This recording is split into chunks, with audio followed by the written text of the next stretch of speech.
It's good afternoon, ladies and gentlemen. We're getting ready to start. Please find your seats. Recording in progress. Shh. Keep it down, please. Thank you so much. At this time, will all non-council employees that are on the floor, please make your way upstairs to the balcony. All guests, please turn your cell phones to vibration or silence them if you don't have that feature. Thank you so much for your cooperation.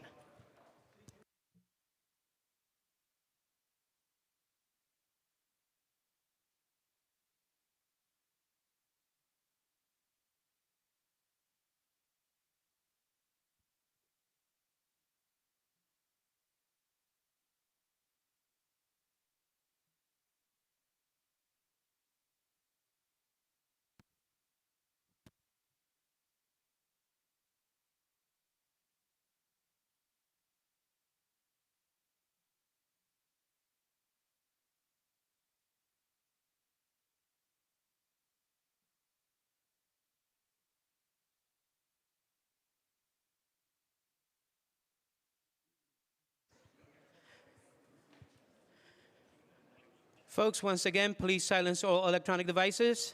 Thank you so much. You good to go?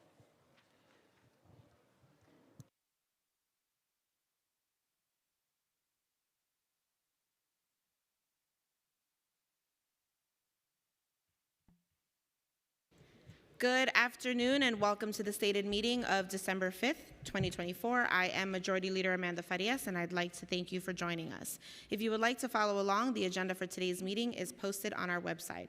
On behalf of the body, I welcome the members of the public who have joined us here today. During stated meetings, only members of the council may speak. Members of the public shall remain silent. If you wish to express your support of any remarks, you may make the silent approval gesture. I want to remind my colleagues that decorum is to be respected at all times. Insulting each other is not appropriate. All remarks are to be addressed to the chair and members shall not speak unless recognized by the chair. It is essential that even if we disagree, we treat each other with respect. Please join us for the Pledge of Allegiance.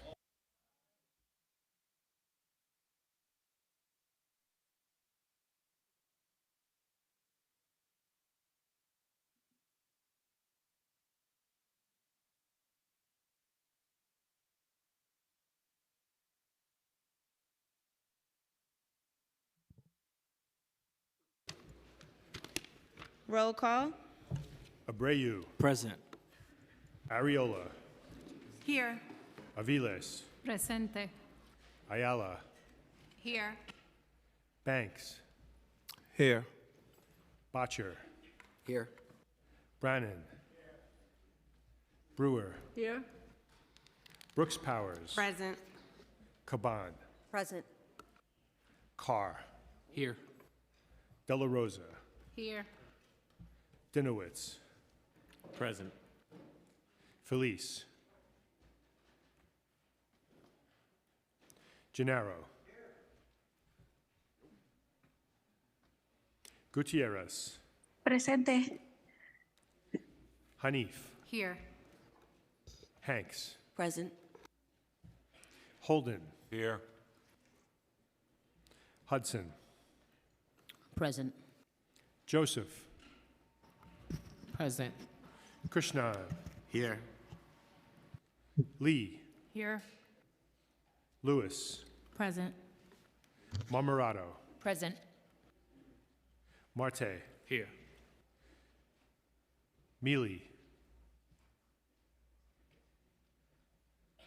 Menon. Here. Moya.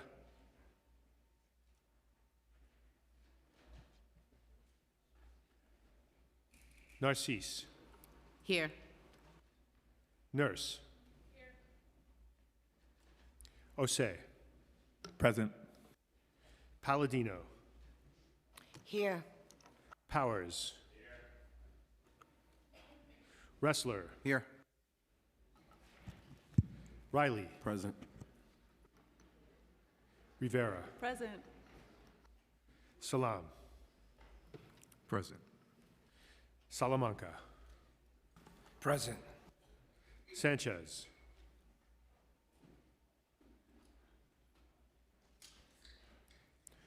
Shulman. Here. Stevens. Here. Ung, Present. Vernikoff, Here. Williams, Present. One, Present. Yeager, Here. Zhuang,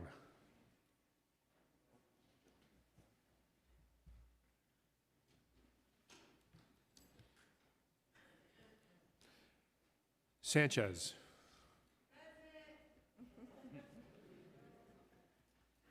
thank you.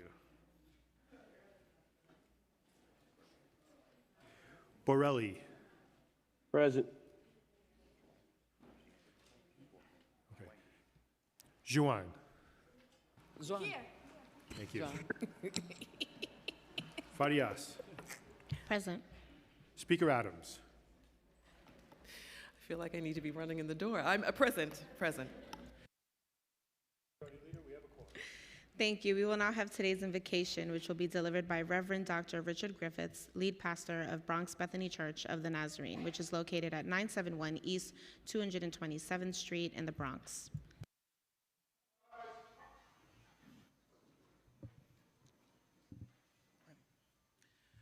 Good afternoon. It's a privilege to be a part of this convening today and open this time of critical dialogue and legislation with an invocation of prayer. Thank you to Speaker Adams, Majority Leader Farias, and my councilman from the Bronx, Honorable Kevin Riley, for this invitation. Would you please bow your heads as we look to the Lord in prayer? Let us pray. Lord Jesus, your word says to pray in the Spirit on all occasions, with all kinds of prayers and requests, and to be alert, always praying for the Lord's people. And this living God is an occasion to seek you. Thank you, Lord God, for the miracle of today and breathing the breath of life into our lungs. Thank you for these council members who are here today as representatives and advocates chosen by your people and allowed by you. Thank you for their commitments to and passion for your beloved people. We thank you for the residents of this city, its richness and its diversity. Help us to see the beauty of difference and how you've called your people to unity amidst our diversity. Lord, we pray that the matters at hand today would transcend partisanship and emphasize humanity, that hearts would be filled with unity and marked by postures of collaboration and peace, true shalom that comes from you and is accessible to us. This chamber wrestles with the complexities of the human condition. Grant this council your wisdom, which you have promised to give generously to anyone who asks of you without finding fault. When asked of you, give them your acumen to listen and to discern both the immediate and long-term effects of each issue and decision. Give this assembly the courage to be compassionate. We pray that justice and mercy and compassion would be the priorities that would saturate this convening and each discussion. Lord, we pray that your kingdom, the kingdom of God, would be their benchmark. We pray for humility and patience and also decisiveness for those things that are both urgent and important. Help your people today who carry heavy loads and great responsibilities. Today I come against apathy and indifference, but I pray for true servant hearts, hearts that are more interested in caring than being correct. Lord, we remember those who are often forgotten, the widow, the immigrant, the fatherless, the impoverished, and the imprisoned, many of whom are exploited and are experiencing poor and inhumane living conditions. Cause this council to plead their cases and to act to transform their realities. I bring before you each representative, their support staff, and their families, and pray that you would bless them and overshadow them with your presence and love. Lord, we look to you for their covering and protection. Now to the King eternal, immortal, invisible, the only God, be glory and honor forever and ever. We pray these things in Jesus' name. Amen.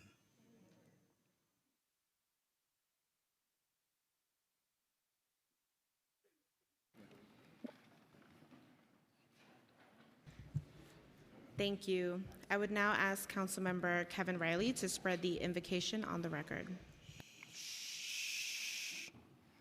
Thank you, Majority Leader. I want to begin by thanking Reverend Dr. Richard Griffiths for his powerful and heartfelt invocation. His prayer reminds us of the profound responsibility we carry in this chamber and the faith that guides so many of us in serving our community. As the lead pastor of the Bronx Bethany Church of the Nazarene, Dr. Griffiths is a true advocate for the people of the Northeast Bronx. His church has been a sanctuary for community dialogue, opening up the door to host one of my office's monthly community conversations and provide critical resources for our residents. Through his compassion and dedication, Dr. Griffiths, where we like to call him Reverend Richie, exemplifies faith in action, whether mentoring youth, addressing a congregation, or strengthening our neighbors. His call today for unity, equity, and humility reminds us that our work is not just about policies, but about the people, the New Yorkers we are privileged to serve every day. Thank you, Majority Leader. I would like to thank Reverend Dr. Richard Griffiths for being here today, and I make a motion for unanimous consent to spread the invocation in full upon today's record. Thank you. Thank you. We will now have the adoption of minutes by Councilmember Crystal Hudson. I make a motion that the minutes of the stated meeting of November 13th, 2024 and November 21st, 2024 be adopted as printed. Thank you. Messages and papers from the mayor. None. Communication from city, county, and borough offices. M80, Controller's Report. Received, ordered, printed, and filed. M81, Commissioner of Elections Recommendation. Rules, privileges, and elections. Petitions and communications. None. Land use call-ups. None. Thank you. We will now have communication from Speaker Adrian Adams. Thank you, Madam Majority Leader, and good afternoon, everyone.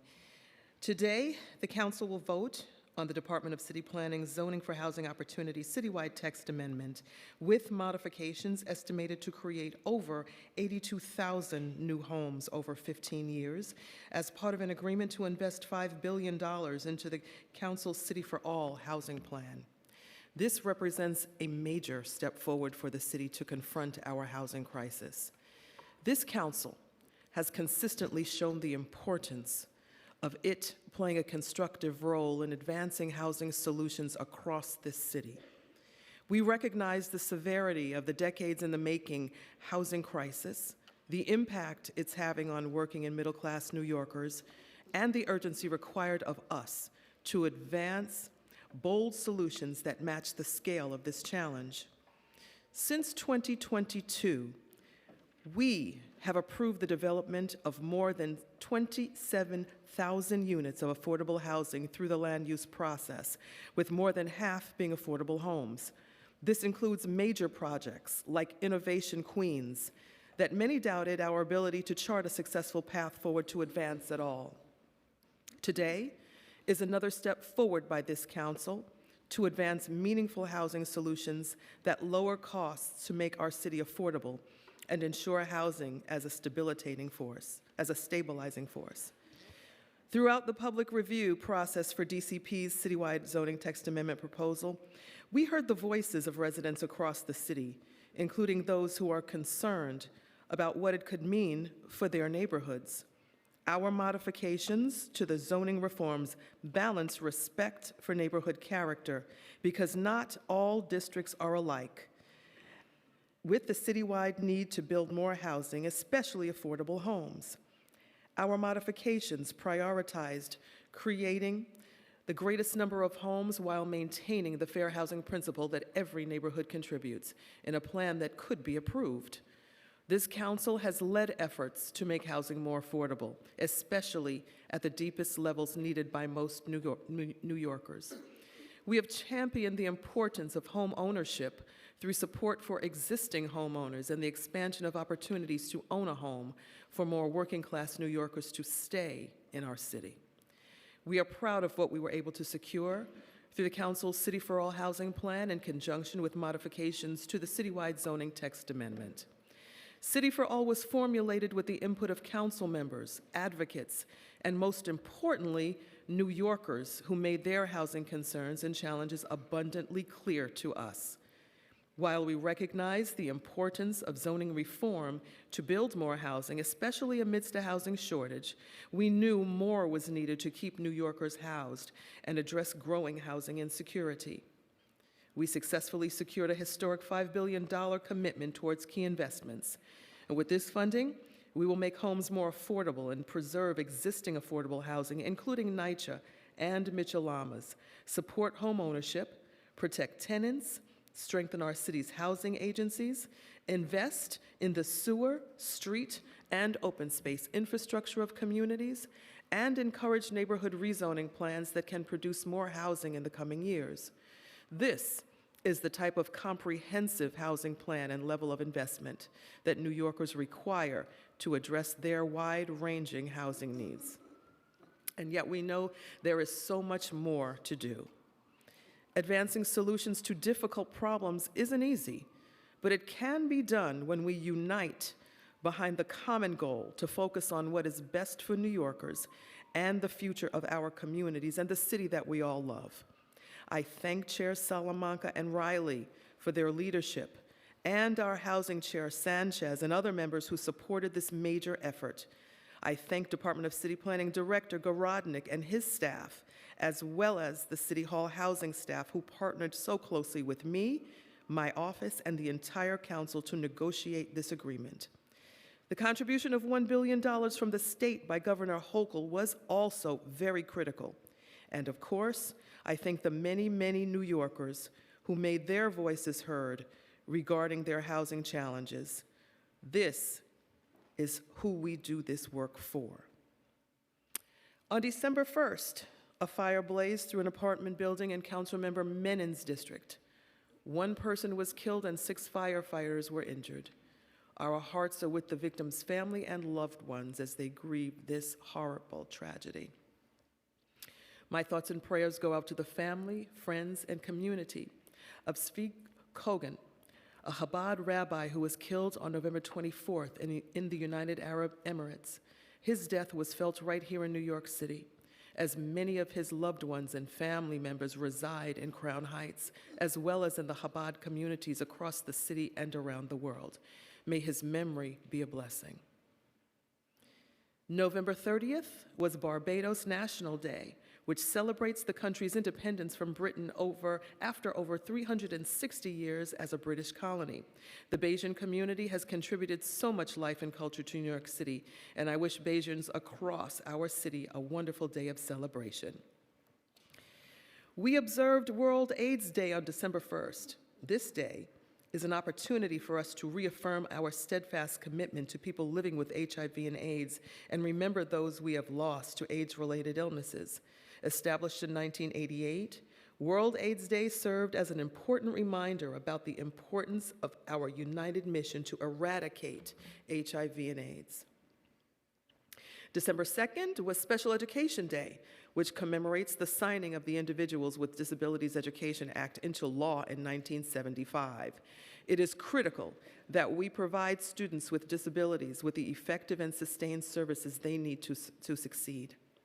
Additionally, December 3rd was International Day of Persons with Disabilities, a day to honor our disability community and advocate for further accessibility. Approximately 1 in 4 people in New York have a disability. To access our full potential as a society, it is imperative that we push for increased accessibility and prioritize inclusion so that people with disabilities can participate fully in our society and lead independent lives with dignity and respect. On Tuesday, December 10th, the Council will host our annual Hanukkah celebration right here in the chambers, and we invite all New Yorkers to attend. Now let's move into our stated agenda. First, as I mentioned, we'll vote on the following land use items: City of Yes zoning for housing opportunity, a citywide zoning text amendment to modify residential height, density, parking requirements, affordability, urban design, and other aspects of zoning regulations with the goal of increasing housing development across all neighborhoods. In response to robust community engagement, the Council is modifying the proposal in 3 primary ways. First, to make new housing development more contextual with existing neighborhoods, particularly for blocks of small homes. Second, to increase the amount of affordable housing that will be created and make sure it reaches lower incomes. And third, to protect existing homeowners and tenants. Specifically, the Council is reducing applicability of ADUs, particularly in flood-prone areas, and restricting ADUs to homes that are owner-occupied.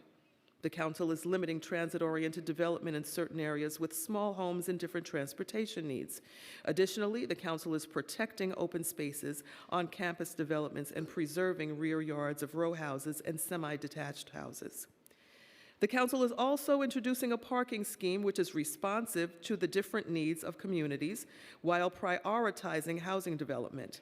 It eliminates parking mandates where residents have short commutes, reduces them where commute times are longer or cross-neighborhood commuting is a challenge, and preserves requirements where residents have few public transit options and parking is likely to be provided by housing developers at that level anyway. An important and historic modification by the council creates affordable housing incentives in low-density areas, bringing inclusionary zoning citywide for the first time in New York City.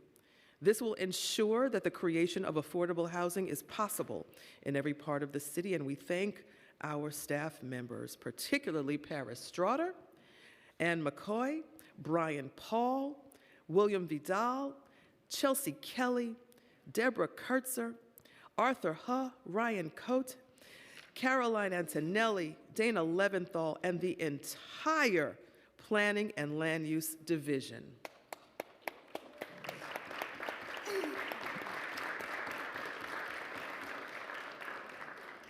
We'll also vote on the following finance items. A preconsidered resolution sponsored by Councilmember Justin Brannan, authorizing a 40-year Article 11 tax exemption for the preservation of one rental building in Councilmember Dinowitz's district.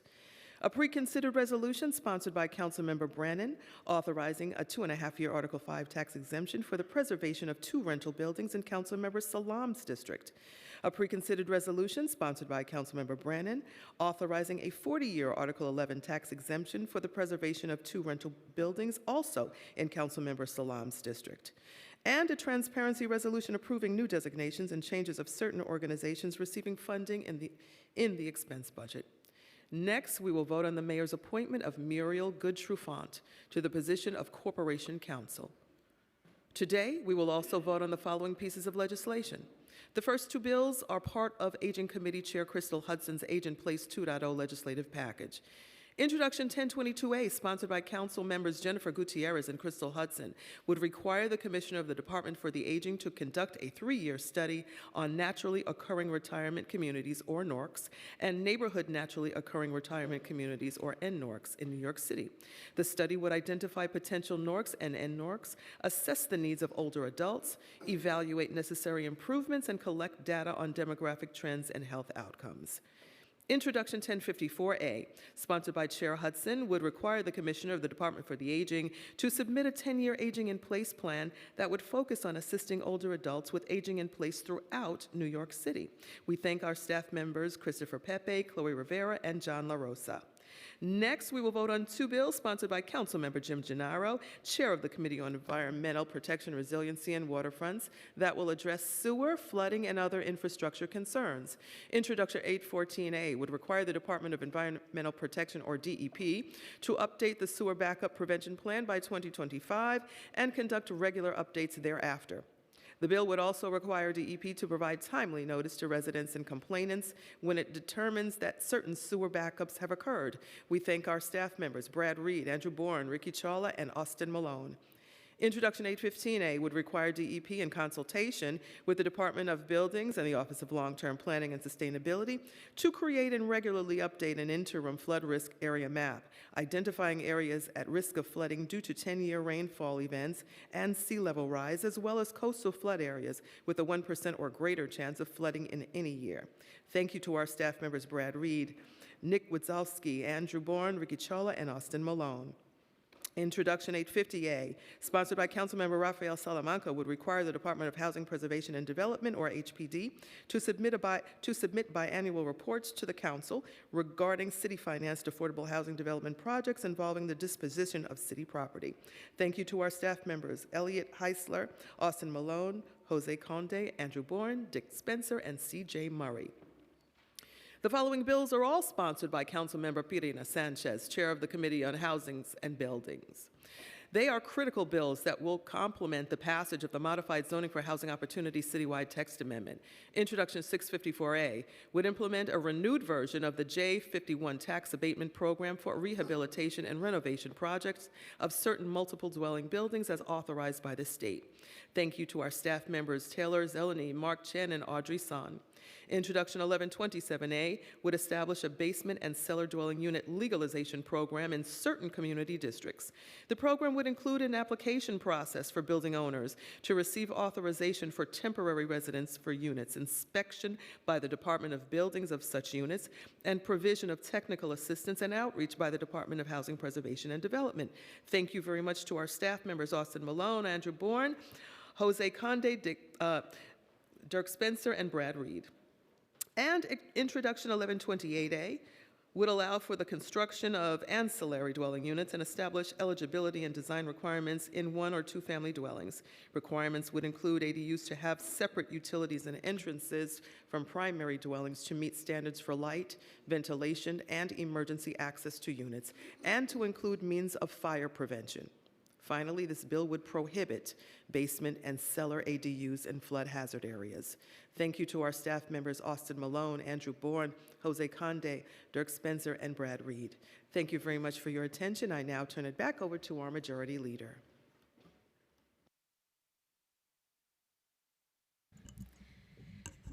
Thank you, Speaker Adams. We will now move into discussion of general orders, and I'd like to recognize Councilmember Salamanca, followed by Riley, then Sanchez. Thank you, Majority Leader. Housing is the most important pillar to the health of our communities and the city. Yet the severe shortage of our homes across the 5 boroughs, especially one that are most affordable, is leaving working and middle-class New Yorkers in an impossible struggle to secure housing. In an increasingly unaffordable city, New Yorkers are spending more than their paychecks on housing than they can afford. The historic 1.4% housing vacancy rate is a sounding alarm, which makes clear that we must significantly build more housing, reforming our city's outdated zoning while making meaningful housing and neighborhood investments, present a major opportunity to make our city more affordable for every New Yorker. Holistically, we know that not one council district alone can build its way out of a housing crisis.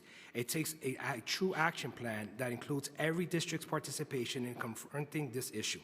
The council can advance an important step towards this goal by approving our modifications to the Housing Opportunities Citywide Zoning Text Amendment, which is expected to build more than 80,000 new homes over the next 15 years. This reform plan maintains the core principle that for equitable development, every part of the city must create new housing. At the same time, we fully understand that neighborhoods across our city have distinct characteristics with diverse needs that must be respected. That is why modifications account for differences across neighborhoods and establish stronger requirements for more deeply affordable housing to match the greater need amongst New Yorkers. The council also recognizes that our communities have significant housing and infrastructure needs that cannot be met solely by producing more housing through zoning changes. That is why the council fought to secure historic $5 billion in investments to help address these many other needs through our City for All housing plan. For the residents of NYCHA, Michalama, and other existing affordable housing developments, we secured $2 billion to preserve and create more of these homes. Throughout the public review process, many residents and their council members highlighted the lack of sufficient infrastructure in their neighborhoods, which led to flooding, battered roads, and lack of open space. To address these vulnerabilities, the council secured $2 billion towards strengthening communities' infrastructure. The funding commitments we secured for the City of All also include reinforcements for tenant protections that can help prevent displacement, housing assistance to combat homelessness, and support for housing agencies to help New Yorkers access housing, advance the development of affordable homes, and inspect buildings to ensure safety. Ensuring housing and housing security for our constituents and all residents is a fundamental to a thriving city. New Yorkers need stable, affordable homes, and the council is moving to address this crisis through a comprehensive plan that pairs investments and housing solutions together with zoning reforms. I am confident that this thoughtful, carefully negotiated agreement built with diverse community concerns in mind is the right step for our city. Now is the time for action and our shared contributions to solve our housing crisis and what will ensure that New Yorkers today and tomorrow can succeed. Thank you. Thank you, Councilmember. I'd like to recognize Councilmember Riley, followed by Sanchez, then Brewer. Thank you, Majority Leader. As the chair of the Subcommittee on Zoning and Franchises, I am honored to cast my vote today in favor of the City of Yes Zoning for Housing Opportunity, a transformative step forward in addressing New York City's housing crisis. This plan is more about numbers. Although the anticipated 82,000 new homes and $5 billion is critical investment are monumental, It's about providing hope and opportunity for New Yorkers who have been struggling to find stable, affordable places to live.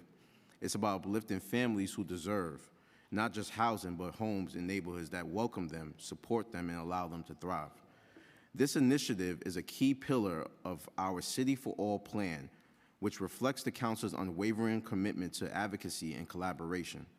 Every borough is part of this effort, ensuring that solutions are shared, equitable, and tailored to the unique character of our communities.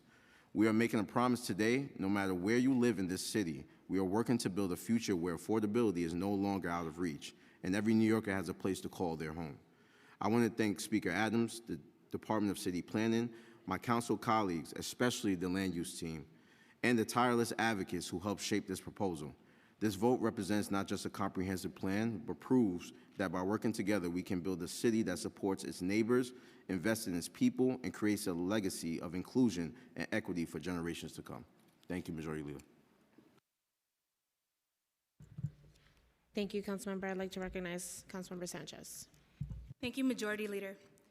We are in the throes of a housing crisis, an affordability crisis, with a near zero citywide vacancy rate for the most affordable housing.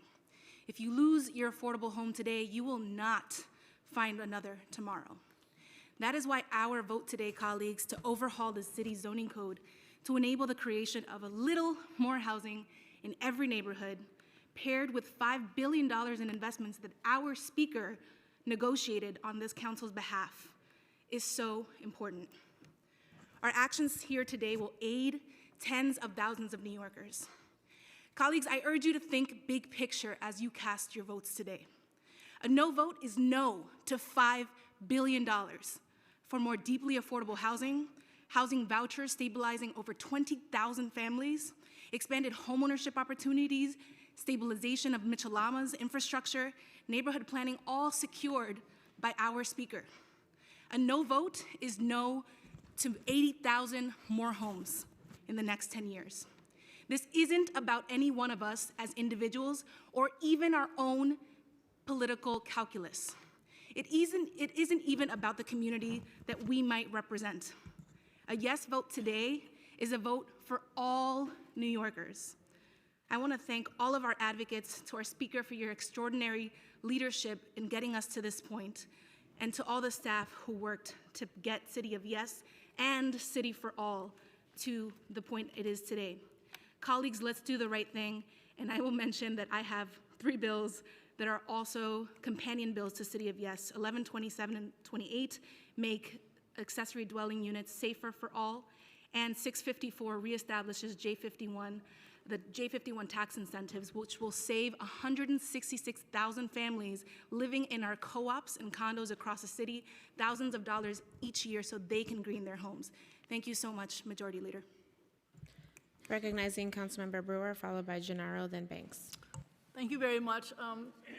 This particular City of Yes doesn't impact a huge amount, really developed areas like the Upper West Side, but what it does is it brings, as you heard earlier, housing to all different communities and makes a difference. When different people are mixing in communities, it makes our city a much stronger place. So it's about the people. When you get an apartment and it's part of a community and you're different, that is a positive in my world. Number 2, I'm really concerned about preservation, and this City of Yes plus the funding does address preservation.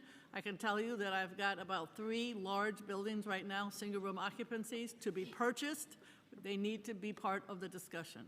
Number 3 is I feel strongly that these regulations should not stymie the continuation of the work that the Landmarks Preservation Commission does in the future. We should keep that in mind. I want to mention that just the other day I released the fact that on the Upper West Side, in like a 20 or 30 block area, the bad news is that there were 630 brand new, very expensive units, and only 68 of them were affordable, and they were in 2 buildings. Everybody else was market, and it could have been different if City of Yes existed. I want to congratulate everyone for the work they've done, the staff, speaker, city planning, and the council. And I just want to mention a big idea I keep mentioning. Wars Island is the last piece of open land in Manhattan. I'd love to see an affordable co-op and rental program there of Mitchell-Lama. Thank you very much. Recognizing Councilmember Gennaro, followed by Banks, then Ariola. I vote yes. We haven't gone to votes yet, but we'll get to it. Quiet, please. Recognizing Councilmember Gennaro, followed by Banks, then Ariola. Thank you, Madam Majority Leader. I think the Speaker did a great job in talking about, I got two bills, 814A about sewer backups. I think the Speaker covered that very well. I want to keep my remarks brief. It's a long meeting. 815A about the flooding maps. Just a little more detail. There are two separate maps. One is coastal flood map, and we know all about the need for that from Sandy, and also so-called inland flood hazard area maps. Those are critical for the very intense rainstorms that we get now. So it's two separate mapping initiatives that will provide great benefit. Particularly with the inland flood areas, because heavy rains, this is what is happening. It will help inform, DEP stormwater management planning, and also, critical to today. It will be the inland flood mapping maps and the information that it provides will be a very important resource for mapping the appropriate and safe placement of ADUs. So there are many applications to these maps, and together these bills represent a proactive approach in dealing with the growing impacts on climate change and severe storms in our city. Thank you very much. Thank you. Recognizing Councilmember Banks, followed by Ariola. Thank you, Madam Majority Leader. It's not enough just to say that New York City is in a housing crisis. The real crisis is regarding the lack of affordability and the pathways to home ownership. My district has seen an increase in affordable housing over the last 15 years, but it still remains nearly impossible for my constituents to become homeowners. Home ownership is the cornerstone of stability, community building, social engagement, and fostering economic growth in our community. Unfortunately, the City of Yes plan does little to ensure the future of housing will be affordable and offers no meaningful solution to improve home ownership. Most importantly, my vote today reflects the wishes of my constituents. Time and time again, I hear from my constituents that they need more parking. While I appreciate the efforts made during the negotiations to protect parking requirements, I must echo the concerns of my constituents that the increased development will further strain already limited parking. City of Yes lacks the nuance to avoid harm in my district, which, despite being home to multiple subway lines, it is also filled with transportation deserts, making cars necessary. All 4 community boards in my district disapproved of this proposal. The people I represent and serve has made it clear in their opposition. My constituents fear the proposal would irreparably change the character of their neighborhoods, opening the floodgates for developers to build and construct with no concern for their interests, and destroy generations and families that will be uprooted, and the years of rich history that will be erased. Voters sent me to City Hall to listen to them, and I'm listening to them. Thank you. Quiet on the floor, please. Okay. Councilmember Ariola, followed by Councilmember Williams, then Carr. Thank you. In Queens County, 12 out of 14 community boards voted against the City of Yes. So a no vote is not against housing, affordable housing for all. It is a no against long-term consequences for the people of this city. It is a no against virtually unchecked buildings and allowances for the renewal, and a no against community lack of input, as well as our lack of input on massive developments in neighborhoods that we represent. It is a no because we don't need to push our infrastructure past the breaking point. It is a no against chaos. It is a no for districts like mine who are flood-prone neighborhoods that already lack vital infrastructure. The City of Yes will only add to the heavy burdens residents face every day. Even in the worst-case scenario, it can create life-threatening situations during weather emergencies. But just on moon tides in my communities, we would be absolutely underwater. We don't have the infrastructure, and I know that the mayor has promised money for infrastructure. But why are we putting the cart before the horse? Why are we putting the housing up and then worrying about the infrastructure? We need to have the infrastructure in place before we build the housing. That's what's important.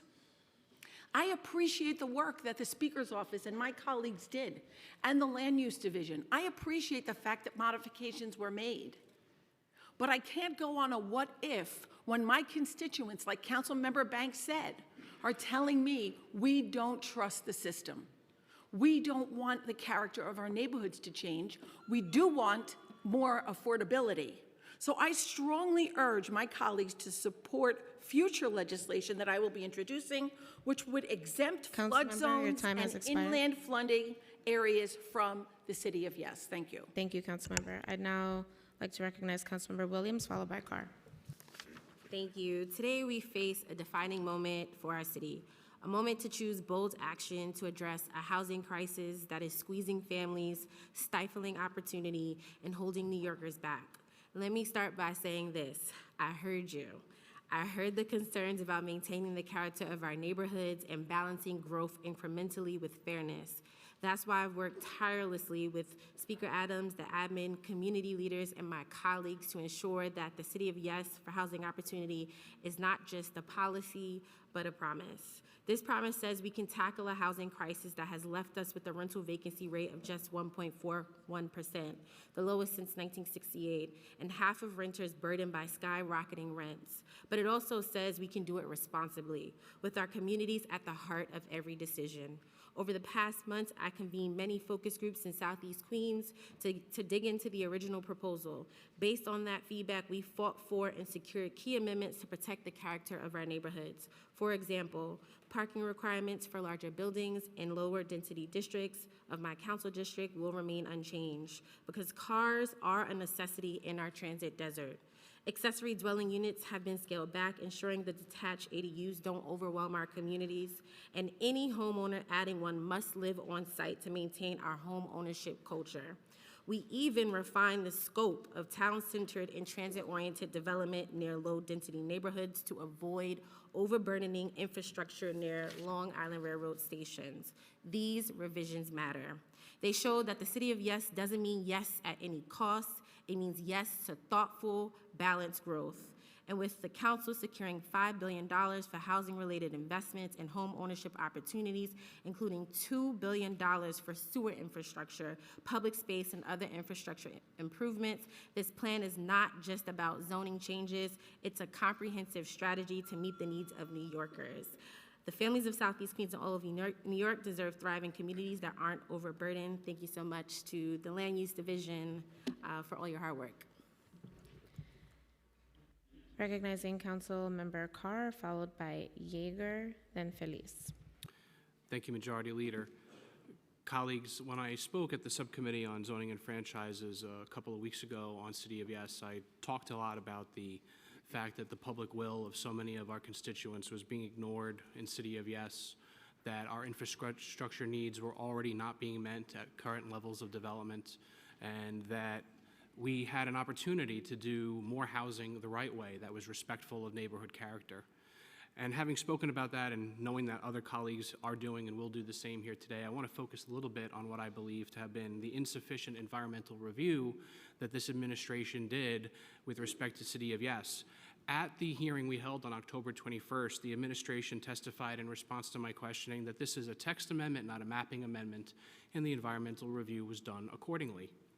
But I believe that City of Yes is a mapping amendment masquerading as a text amendment. It is a mapping action, and therefore the environmental review was not done. City of Yes seeks to change minimum lot sizes across residential districts, especially in R1s. It's seeking to map transit-oriented development zones across our city without actually changing the underlying zoning. This is a mapping action in all but name, and that's why I believe that this text amendment, so-called, is incredibly vulnerable to legal action. And I believe that this environmental review did not even get to scrape the top of the iceberg of how many housing units it will actually create, far more than the 109,000 plus that it capped out at according to this study. So I believe that this text amendment will not survive a legal challenge, and one is likely to be forthcoming. And I just want to remind colleagues that we still have an opportunity to disapprove. The only thing that's off the table here today are new modifications. So let's vote down City of Yes, and then one of us can put forward a motion to disapprove after we're successful, and I urge my colleagues to vote no. Thank you.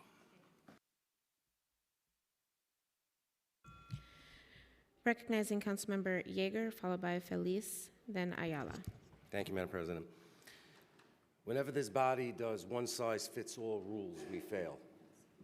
Whatever the topic is, whether it's sanitation, whether it's zoning, this city is too large, too complicated, too complex, too diverse, too underdeveloped in some places, too overdeveloped in others, for us to do a one-size-fits-all plan for the top of the Bronx to the bottom of Staten Island. Just can't be done. And it's irresponsible and lazy to tell New Yorkers that it can. And we do that frequently, not just on this topic, but on many topics. On planning roads, on planning bike lanes, planning sanitation. We do it all the time, and we really shouldn't. It is a big city, and we should treat it like that. A lot's been said here on this body and this floor today and in the last couple of days and weeks about this great gift of $5 billion, this phantom $5 billion in monopoly money that we've been granted. $5 billion that is not $1 planned for in the city's budget, not $1 planned for in the state's budget. $5 billion, a promise. The promise that buy the burger today and gladly pay you next year, Tuesday. There is not a single penny planned for. But we are guaranteeing that we will pass this. You can't get your vote back. Understand, colleagues, you cannot get your vote back. You vote for this, that $5 billion isn't there, magically becomes $2 billion. You don't get to come back here and say, give me my vote back. One-time chance to do it right. As Councilmember Carr said, we have a chance to vote this down, vote down the modification, send it back to city planning. We can do a plan that we can disapprove this one, vote for an actual plan that does this in a real way and does it in conjunction with the city budget so that we can actually achieve the monies that we think we're getting. And I urge my colleagues to do that. I also wish to associate myself with the remarks of Councilmember Banks. They are wise, and I appreciate them very much. Thank you, Madam President. Recognizing Councilmember Feliz, followed by Deputy Speaker Ayala, and Councilmember Hudson. Thank you, Majority Leader. For years and years and years, our city has been in a housing crisis with real effect on New Yorkers, including cramped apartments, housing instability, and even worse, homelessness. We can only resolve this housing crisis by making it easy to build, removing obstacles that get in the way and prevent new homes from being built. And that's exactly what we are doing today. Building housing should not be challenging, shouldn't be difficult. We must think about every highly restrictive and overly complicated rule that gets in the way of us getting out of this housing crisis. This City of Yes is a great start. It's not perfect, but it's a great start and it goes a long way. I proudly represent District 15 in the Bronx, which has proudly built some of the largest amounts of affordable housing in the entire city. But as we all know, District 15 cannot resolve this housing crisis alone. So encourage everybody to vote yes. I want to congratulate all of my colleagues, including Speaker Adams. As we all know, Speaker Adams is a tough, principled, and effective negotiator. So congratulations, Speaker Adams and everybody else. Also, before I conclude, just want to emphasize how proud I am of the many homeownership opportunities included in this bill. When New Yorkers move up the economic ladder, they want to own their own home.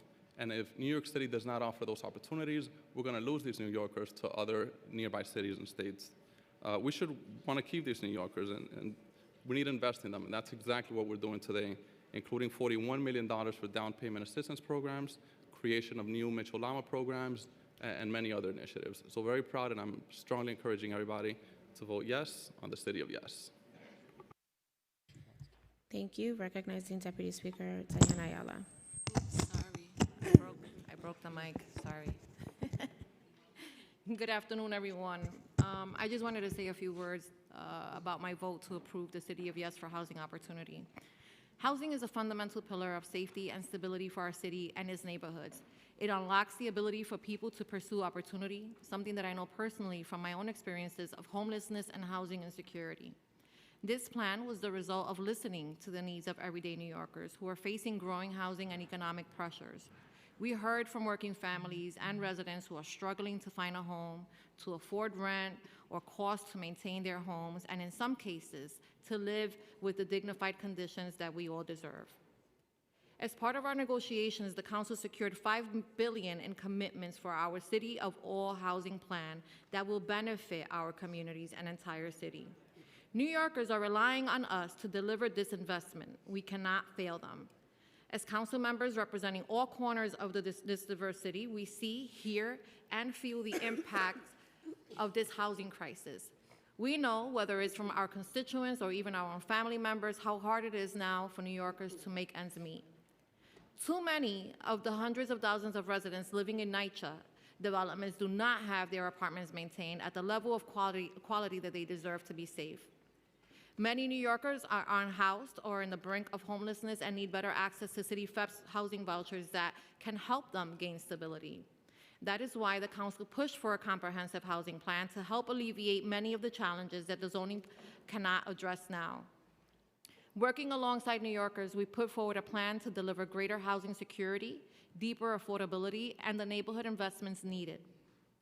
I am especially proud that our City for All plan prioritizes funding to support our public housing residents. We were able to secure $2 billion in additional capital investments that support repairs of NYCHA tenant apartments and makes the 5,000 vacant public apartments available to New Yorkers. The funding will also support increased affordable housing development and preservation of privately managed apartment buildings, including Mitchell-Lamas and HDFCs. Deputy Speaker, I'm going to take a point of privilege as Deputy Speaker to finish my remarks. I am also excited that we can come deliver. around second round if you like, but please wrap them, Deputy Speaker. We appreciate it. I would ask again for a point of privilege, which I never request, because I never give remarks. But I'm also excited, and I'm wrapping up, I'm also excited that we will deliver the $400 million in funding for City FEP's vouchers, including for use in buildings converted from homeless shelters to permanently affordable housings. We cannot forget the $2 billion infrastructure investments that we were able to secure, which will go towards necessary improvements for flood mitigation of our stormwater drainage and sewer systems, street upgrades, and open spaces. All of these investments will have tangible, lasting impact on our communities and New Yorkers, and we cannot afford to throw away this generational opportunity. With the City of All housing plan, we are all investing in the people of our city. Thank you. Recognizing Councilmember Hudson, followed by Osei, and then Hanks. Thank you, Majority Leader, and good afternoon, all. Today's vote on the City of Yes zoning for housing opportunity is certainly a controversial one, but the reality is that some communities are doing their part to address the housing crisis, and others are not, and that's the real controversy. While every neighborhood and district is different, we can't keep relying on the South Bronx, Western Queens, or Northern and Central Brooklyn alone to build us out of this crisis. We need everyone to do their part. This first-of-its-kind citywide text amendment does the bare minimum in creating more opportunities to build housing, including the deeply affordable housing this body so passionately cares about. It gives communities and developers alike new options to consider when planning a new project. And let me be clear, these options are just that, options. Nothing considered in this zoning text amendment requires developers or homeowners to build anything. But with City of Yes, we create an option for more affordable housing units via Universal Affordability Preference, or UAP, an option to remove unnecessary and costly parking mandates that could create a financially feasible pathway to increased affordability beyond MIH, and an option to build ADUs that can provide older family members the opportunity to age in place. In my experience, the people who've complained most about housing proposals are those who have housing. If we don't maximize our opportunities to build, rents will only continue to rise and push out longtime community residents, especially older Black and brown New Yorkers who live on fixed incomes. I'd like to commend the Speaker, her staff, and especially the Planning and Land Use Division for securing $5 billion for more deeply affordable housing and homeownership opportunities, infrastructure investments, and tenant protections. Thank you. Thank you. Recognizing Councilmember Osei, followed by Hanks. Thank you, Majority Leader. I wasn't going to speak today, but I've been hearing a lot of statements from some people, not all people, about their opposition to this. It's wild to hear those same people who are pushing back against the development of new homes are the same people who aren't even against rent stabilization, good cause eviction, banning forced broker fees, and a plethora of other initiatives that keep affordability or protect affordability here in this city. Let's talk about the facts. Over the past 40 years, the city has added more jobs than we have homes. The vacancy rate, as we've heard today, is at 1.4%. I represent Bed-Stuy, where I saw the largest displacement of Black people and an influx of new residents compared to every other community within the city.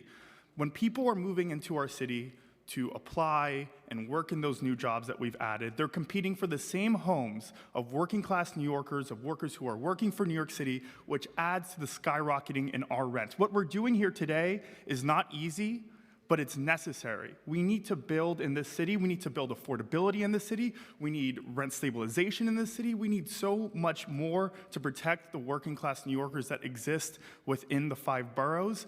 Every single community needs to do their part, and the Speaker's assistance here in pushing a City for All plan and adding $5 billion, that's a lot of money, to go towards affordable housing development, to go towards infrastructure development is a necessary step, not the end-all be-all, but a necessary step in putting us where we need to be and making the city affordable. We cannot, as a body in government, sit idle and let this city become more and more unaffordable because of those who have continued to say no for decades.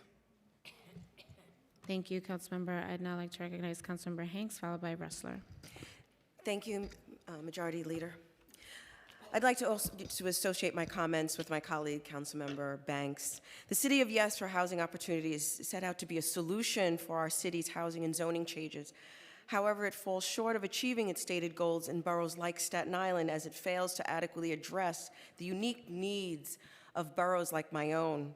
So if you asked me to come up with a plan that provides 5,000 plus units of housing, which includes over 30% of affordable units, I can provide that to you.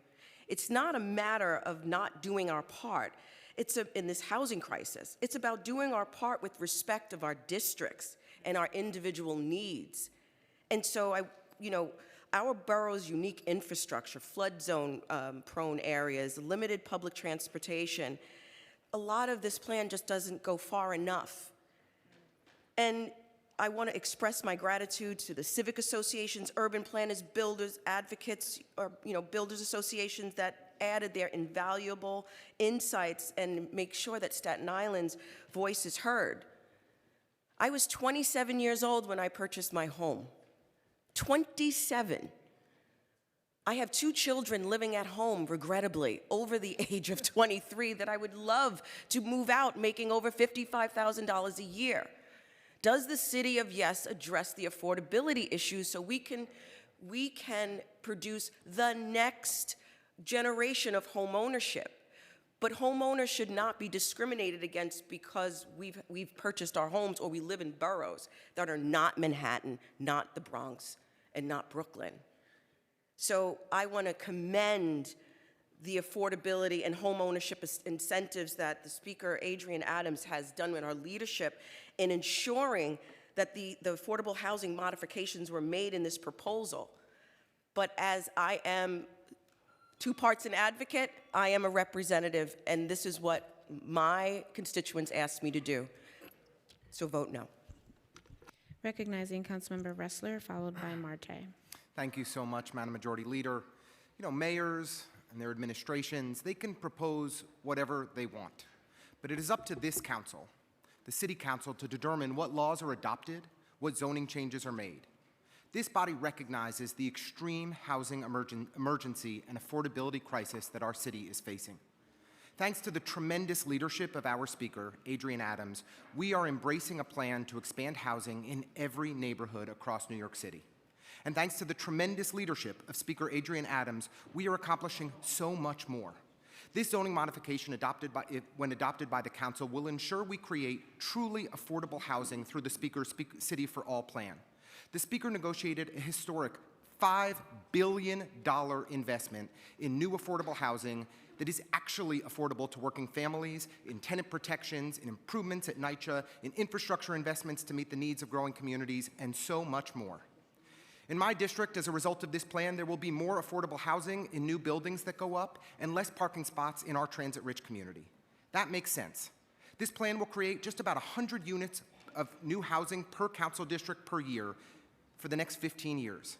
Come to the 33rd District today, there are dozens of projects underway that are bigger than 100 units right now. My district has generated more new housing than any other council district in New York City over the last 15 years. We are doing our part. It has not been easy, but it has been necessary. This plan ensures that every city council district steps up. I'd like to thank the Speaker and her team for negotiating a great deal for New Yorkers, for my constituents. I am grateful, especially to Faiza and Jeremy and Mandela for their work on this. I'd also like to thank the team at DCP who have been great partners to us, Dan and Genevieve, Clem, Oyster, and the whole team over there. This is a really good day for the City Council and for the people of New York City. Thank you so much. Thank you. Just a reminder to keep quiet in chambers. Thank you so much. Recognizing Councilmember Marte, followed by De La Rosa. The real estate industry shouldn't run the city. Working people should. I represent neighborhoods like the Lower East Side and Chinatown where unchecked market rate development has led to skyscrapers that sit empty, drive up speculation and causes rents to skyrise, and displace immigrant communities that had been rooted there for generations. The City of Yes is a yes to only the real estate developers. It's a plan to put our trust in developers, the same ones that evict us, destroy us, and displace our communities. We are now giving them the green light, saying that yes, their market value matters more than immigrant communities. Yes, people don't need to see the sky when they leave their house. Yes, the Real Estate Board of New York can be better planners than the community who have lived there and built those communities. Yes, we can build market rate housing to alleviate our affordable crisis, which I don't believe in trickle-down economics. Yes, because an immigrant community is trendy now, and yes, because developer only sees that as a profit to make it on the backs of those people who live there. We are saying yes to a plan that the mayor created, a mayor who's embedded with corruption scandals. We're saying yes to what he wants to do to our city. The shadows of this plan will cast over our city, and it isn't just literally. Today, they darken the future of our most risked neighborhoods. But tomorrow, the fight against displacement will continue. Working people will continue to light their way, to organize against eviction, to unify around community plans like the Chinatown Working Group Plan. Just as there has always been backdoor deals broken in darkness, there will always be neighbors organizing to fight for a brighter future. Thank you. Recognizing Councilmember De La Rosa. Thank you so much. I would like to thank Speaker Adams, my colleagues, Chair Salamanca, Chair Riley, Councilmember Sanchez, and of course the land use staff and all of the staff for engaging in days of public testimony and negotiating a package that looks to address the needs of everyday New Yorkers who desperately deserve the opportunity for dignified housing. The revisions put forth by the council shape a more inclusive plan while accompanying the proposal with financial support to preserve existing affordable housing. Housing is the #1 need in District 10, the community that I represent, with over 90% of our constituent cases that come into our office concerning housing in some capacity or another. We are witnessing the stark reality that 1 in 8 public school students are unhoused or lack permanent housing options. We have a choice today, a choice to make a difference. Every day we work to support families displaced by fires, struggling to find a home in a time of crisis, homeless students lacking safe after-school accommodations, and family cramped into apartments on the verge of losing their own homes. We repeatedly in District 10 have arrested the worst landlord on the worst landlord list, who has made it impossible for tenants to live in the buildings he owns through sheer neglect. We take this housing crisis seriously. The work doesn't stop today. It merely begins. In District 10, we all remember the Inwood rezoning. After a traumatic process, there were hard-fought concessions that were put in place to protect parts of Inwood's current zoning. Those protections will remain in place under this city for all proposal. While I have heard the concerns about the depth of affordability, metrics like the universal affordability preferences and area median incomes will not always match our community's financial realities. But we are fighting to stop displacement caused by predatory market forces. This means that the challenges are met by the $5 billion to secure tenant protections, legal support to fight harassment. Councilmember, your time has expired. Preservation and vouchers across the district. No single policy will solve the complex housing issues and the deep systematic barriers that exist. But we must act. And today, I look forward to joining this council in acting so that we can make a reality the city for all. Thank you. Thank you. I'd now like to recognize Councilmember Holden. Thank you, Majority Leader. And the city of Yes threatens to change the very character of too many communities in New York City, particularly in Queens. And that's why it was mentioned earlier that 12 out of the 14 community boards voted against the city of Yes.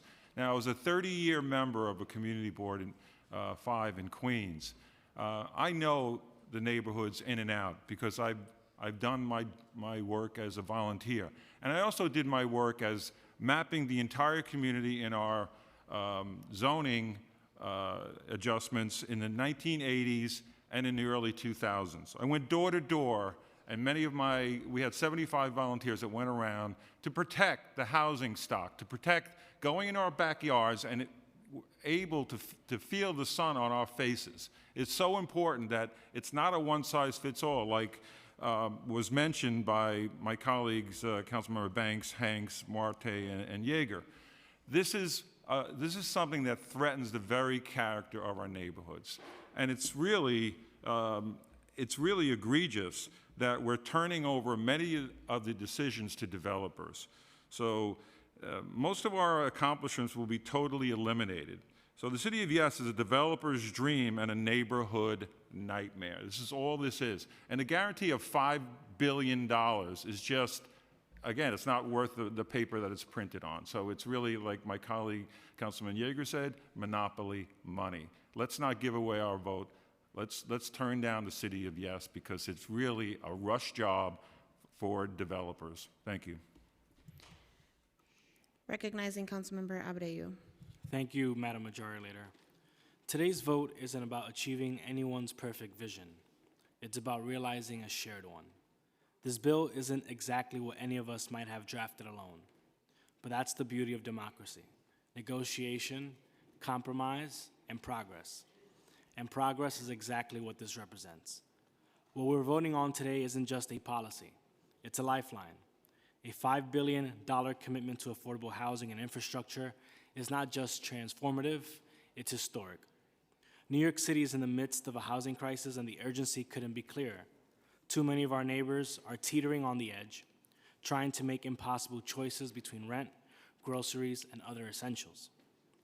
This proposal takes a step toward ensuring that every New Yorker can have what we all deserve: the stability and dignity of an affordable home.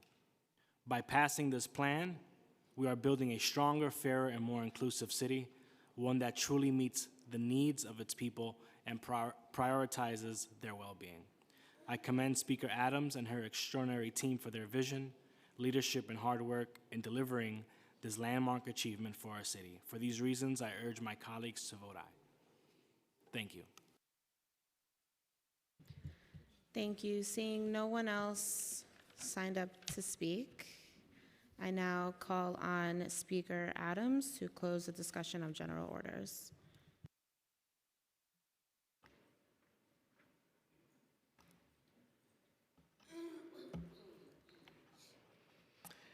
Thank you, Madam Majority Leader. Hearing all of my colleagues and the feedback on this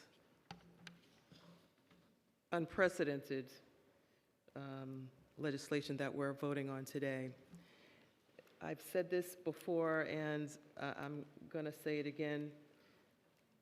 This council, and my colleagues have heard me say this many times, this council cannot be the body that says no to people that need a place to live.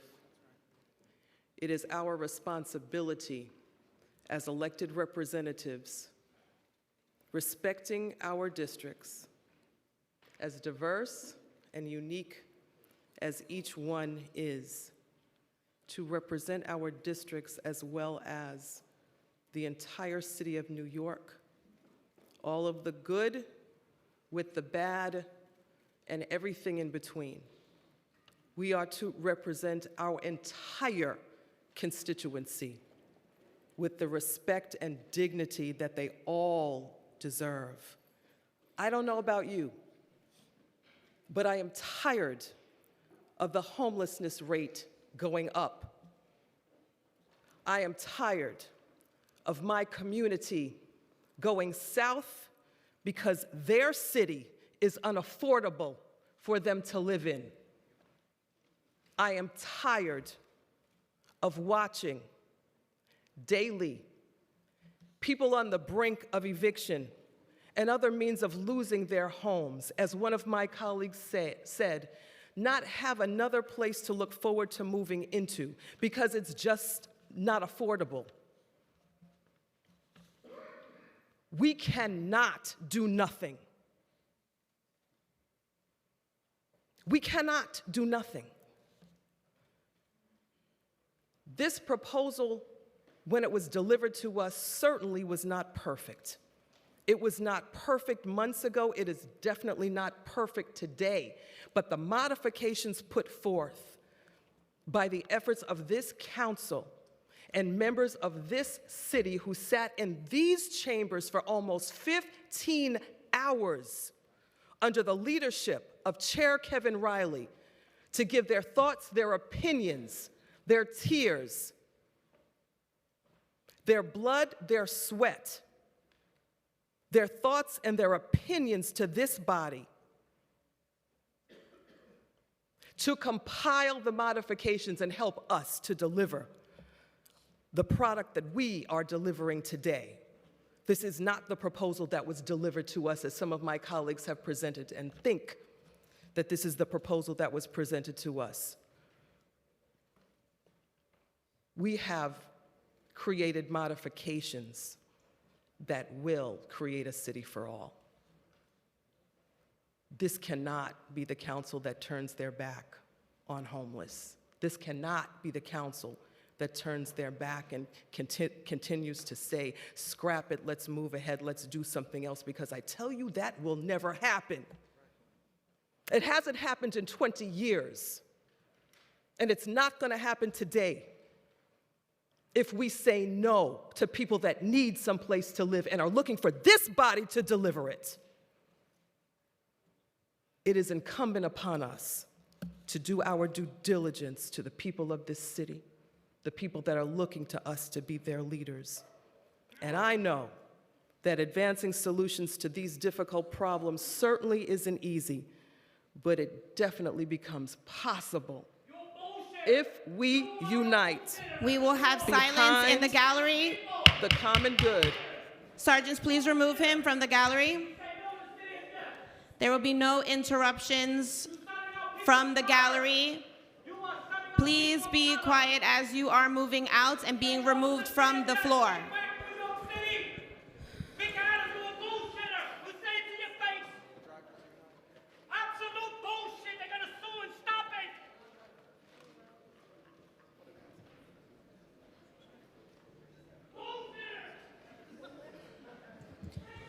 Can I please have silence in the chamber?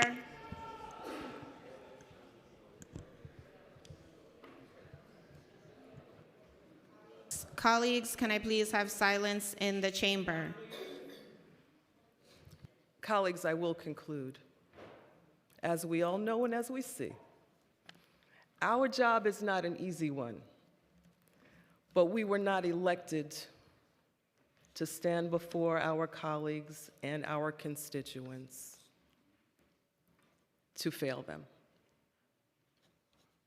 There are differing opinions which we must respect.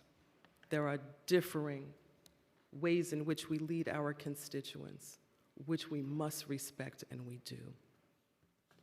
We must unite behind the common good and focus on what is best for every New Yorker and for the futures of the communities that we love. I don't know about you. I want my grandchildren to live in New York City. I want my children that have left New York City to come back to the city that they love. Thank you for your attention, Majority Leader. Thank you for your attention, colleagues. Thank you, Speaker Adams. We will now have communication from the clerk. Thank you, Madam Majority Leader. Speaker Adams, there were 2 communications from the Office of Management and Budget, M82 and M83, budget modifications. Finance. Thank you. Thank you. Report of special committees. None. Reports of standing committees. Report of the Committee on Aging, intros 1022A and 1054A, aging in place. Amended and coupled on general orders. Report of the Committee on Environmental Protection, Resiliency, and Waterfronts, intro 814A, sewer backups. Amended and coupled on general orders.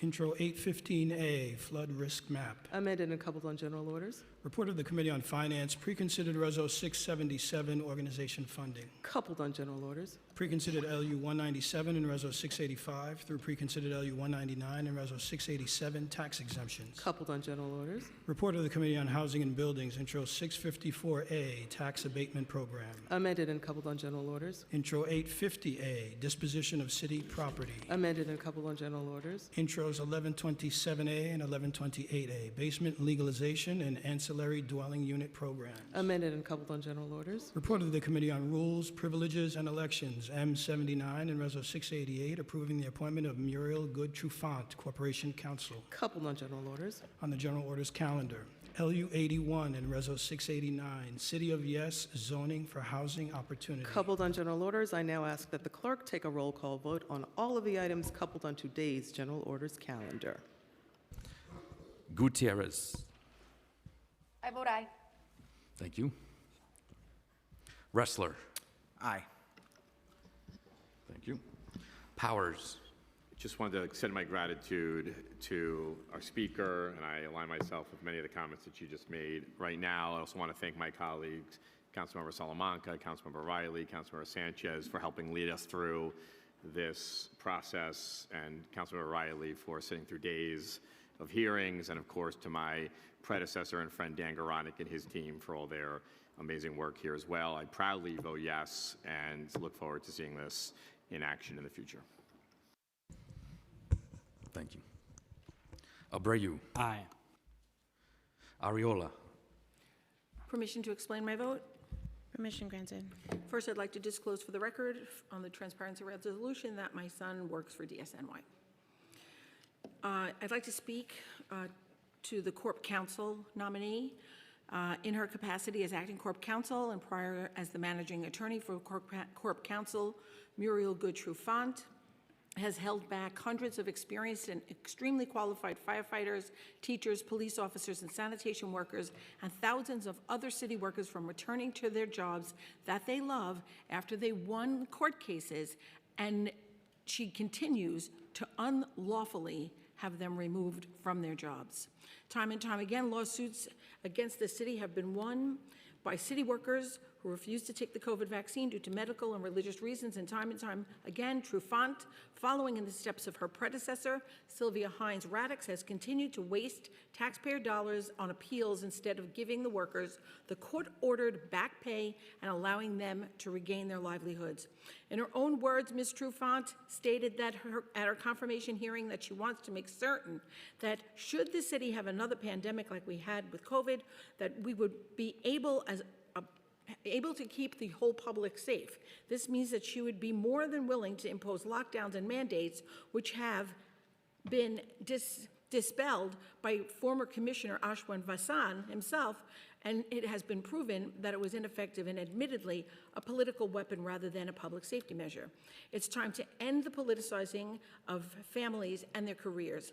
Under Trufant's leadership, this will not happen. For these reasons, I cannot support her confirmation, and I urge my colleagues to do the same.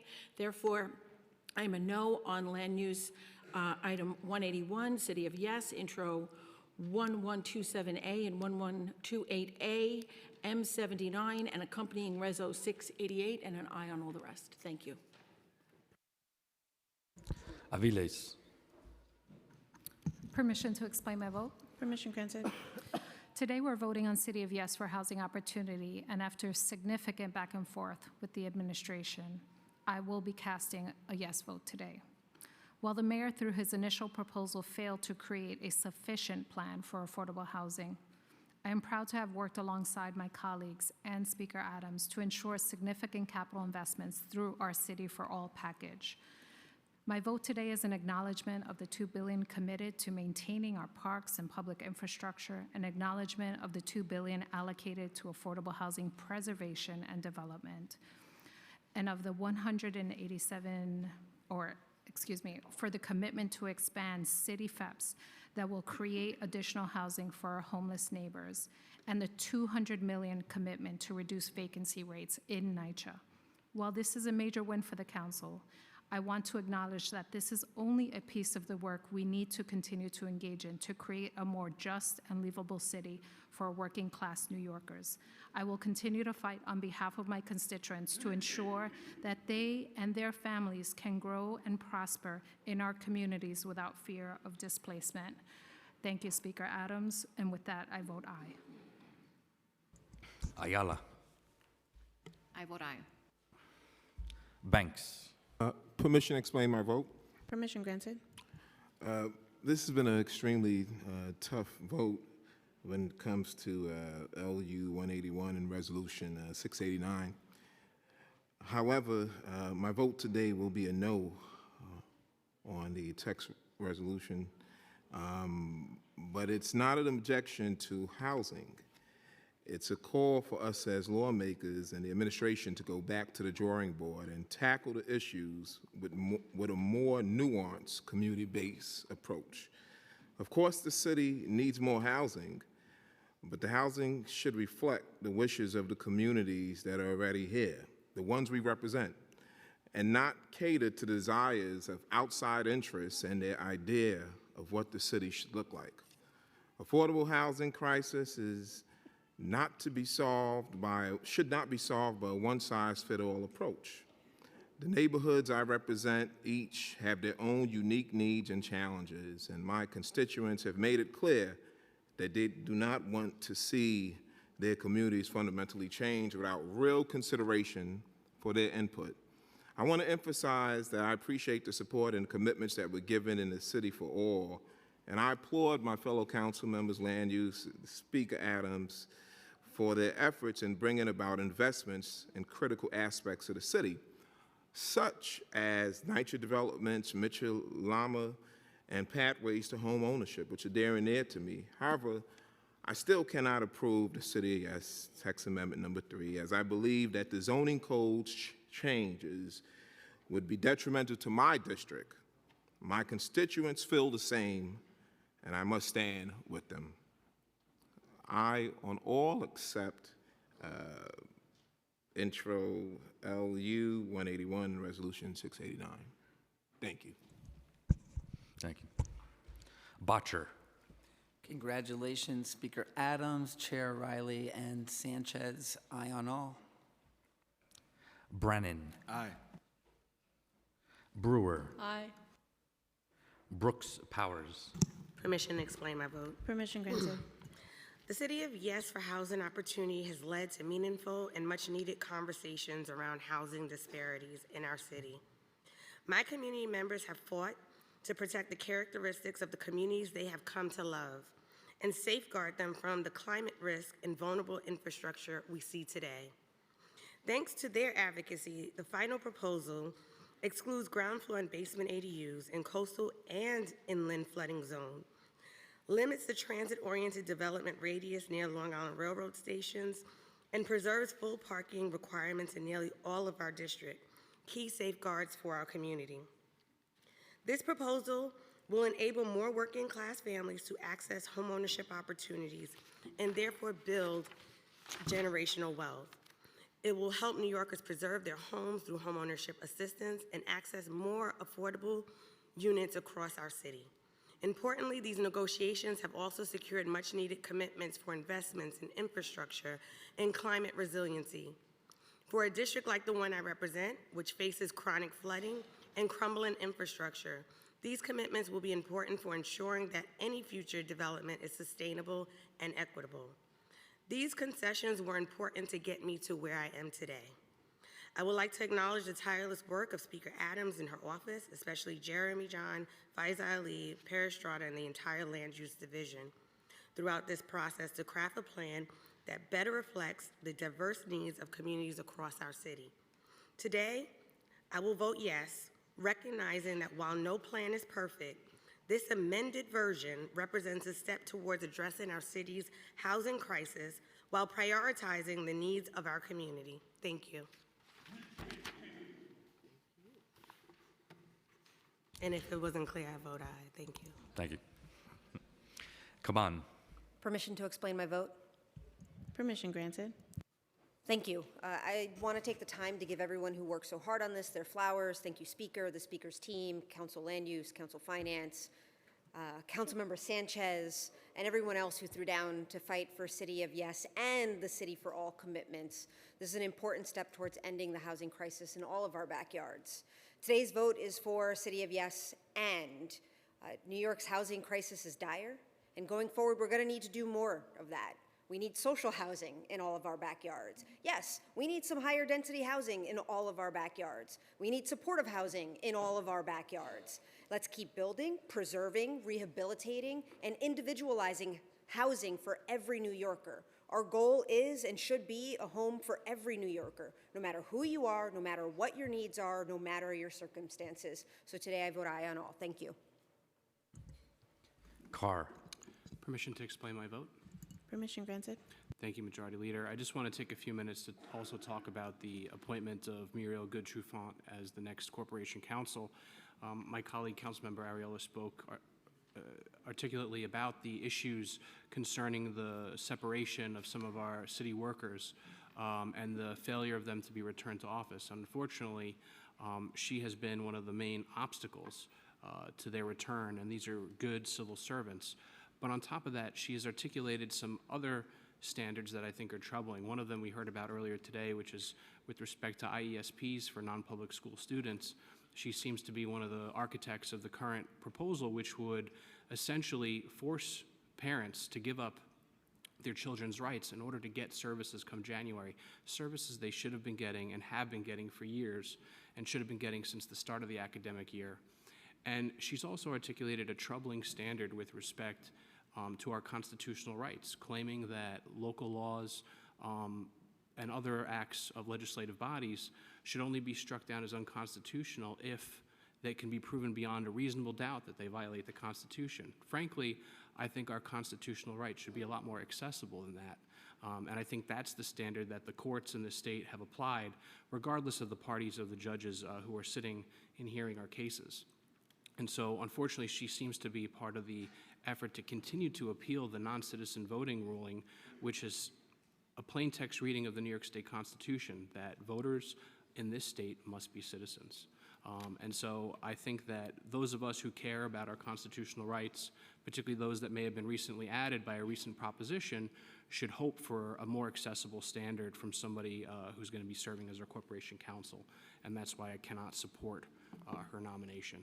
And so with that said, I will be voting no on M79 with accompanying resolution 688, LU 181 with accompanying resolution 689, as well as introductions 1127A and 1128A, and I on the rest.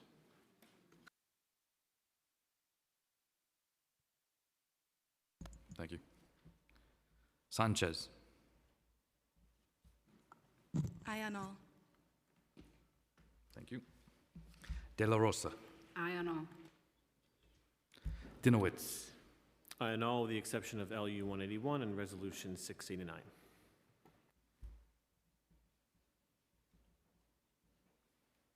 Feliz. Permission to explain my vote? Permission granted. want to congratulate Speaker Adams on this historical legislation. Speaker Adams also chairs Salamanca, Riley, Sanchez, and of course the Speaker's entire team, including Jeremy, Faiza, and everyone else. I've said it many times and I'll say it again. We in the Central Bronx, neighborhoods of Fordham Road, East Tremont, Belmont, we're proud of being the neighborhoods that have built some of the largest amount of affordable housing units in the entire city. We're proud of that, but we cannot resolve this housing crisis alone, and we shouldn't be expected to do so either. Every single community needs to help. The housing crisis affecting our city is a serious one, and of course, every district is unique, but everybody needs to help, so I vote aye.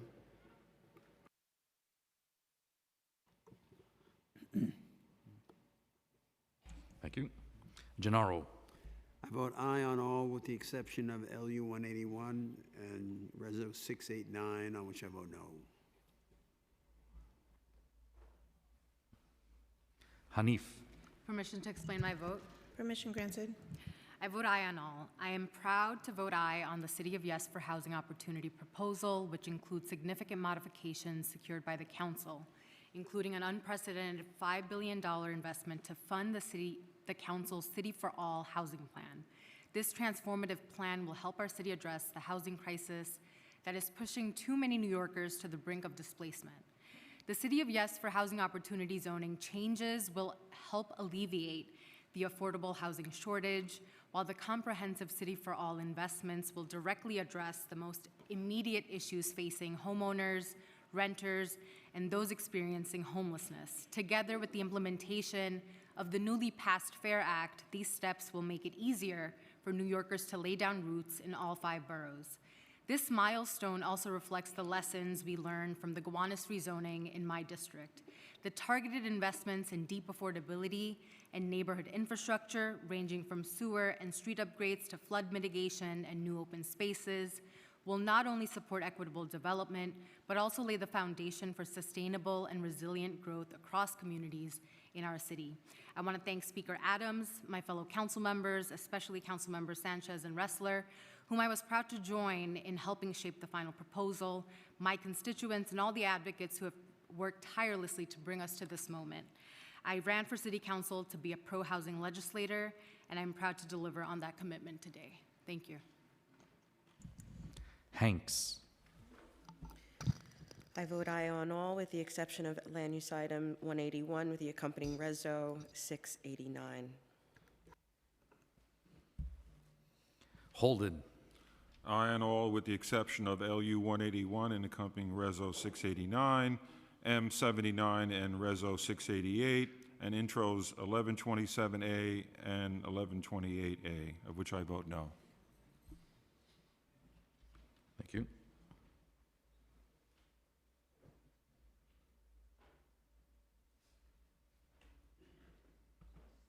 Hudson.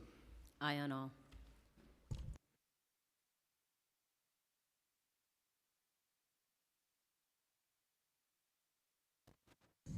Thank you. Joseph. Permission to explain my vote? Permission granted. Thank you, Majority Leader. Today I cast my vote in favor of moving forward with the City for All housing plan, transformative step in addressing one of the most pressing crises with our city faces, housing. With $5 billion in commitment from the city alongside $1 billion funding from Governor Hochul and the state of New York, we are delivering on an unprecedented investment to ensure New York City becomes more affordable and accessible for all who call it home. This plan is not just about constructing new buildings, it's about constructing a better future for working and middle-class New Yorkers. City for All will produce over 80,000 new homes while deepening affordability, preserving existing housing, bolstering home ownership, and strengthening our neighborhood's infrastructure. But more than that, City of All is a testament to what we can achieve when we center our people in our policies and prioritize equity and sustainability in our growth. I've heard loud and clear the voices of those in my community who are concerned about the impact of these zoning changes will have on their neighborhoods. I remain committed to working with you to deliver on the promises. A little more housing everywhere, while defending the character of places where I grew up and where so many of us have invested so much. As someone deeply committed to the well-being of our communities and to my own district, I am especially encouraged by the investment this plan makes to support tenants, protect homeowners, and improve NYCHA development, preserve the character of our neighborhoods, and more. These actions are not only essential to addressing immediate needs, but also laying the groundwork for long-term stability. The housing crisis we face is vast and complex.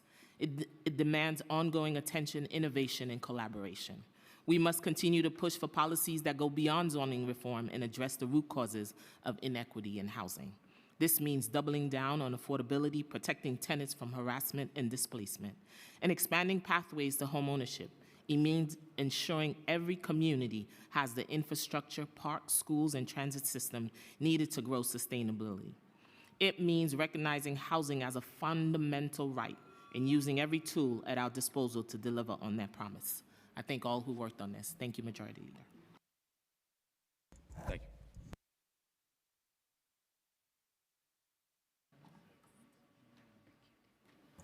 Aye on all. Thank you. Salamanca. Aye on all. Krishnan. Permission to explain my vote? Permission granted. I want to commend Speaker Adams for her leadership in bringing City for All and working with our colleagues to bring this to a vote today, as well as commend my colleagues, Chairs Sanchez, Salamanca, and Riley, and the land use staff here for bringing City for All forward. This proposal, City for All as modified by the Council, reflects three fundamental principles. One, that the housing crisis we faced is the most urgent crisis in the city because it connects to every other crisis around us. And it's important to address it thoughtfully, deliberately, and with the focus on affordability, which this plan does. Two, that in addressing the housing crisis, it's not enough just to create more housing, but to protect people in their homes. That's exactly what the funding for the Anti-Harassment Tenant Protection Program does.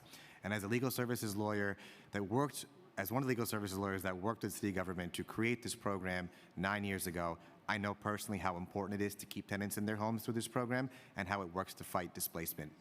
And three, that in the efforts to address the housing crisis, we must not create the false conflict between housing and green space.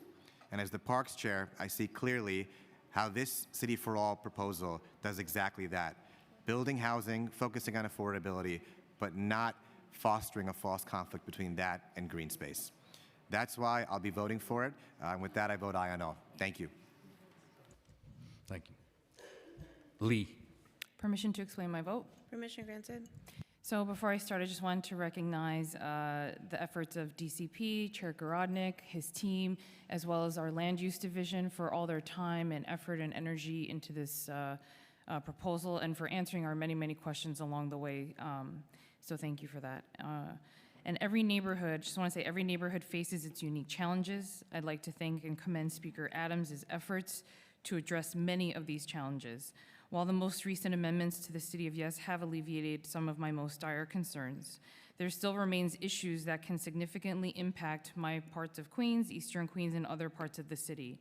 Passing this plan may result in unintended consequences, such as increasing housing density in transit deserts and areas with aging infrastructure.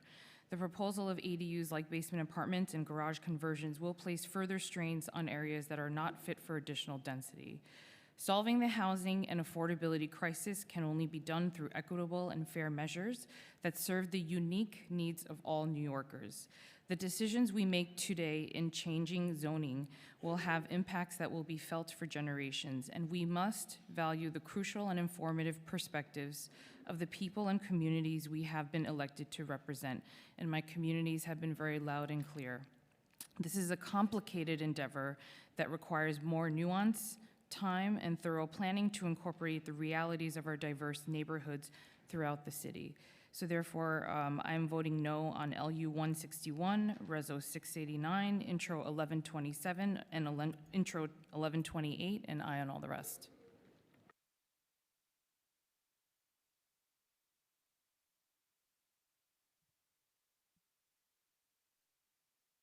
Thank you. Lewis. I want to commend Speaker Adams, Jeremy, and the entire Land Use Division for their tireless efforts around City for All. I vote aye on all except LUs 181 and accompanying Reso 689 and Intro 1128.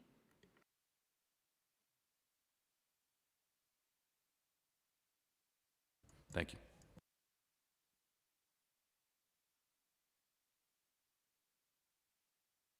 Marmorato. I vote aye on all with the exception of M79 and Reso 688, LU 181 with the accompanying Reso 689, and Intro 1127A and 1128A. Thank you. Thank you. Marte. I vote aye on all except LU 181 and Reso 689.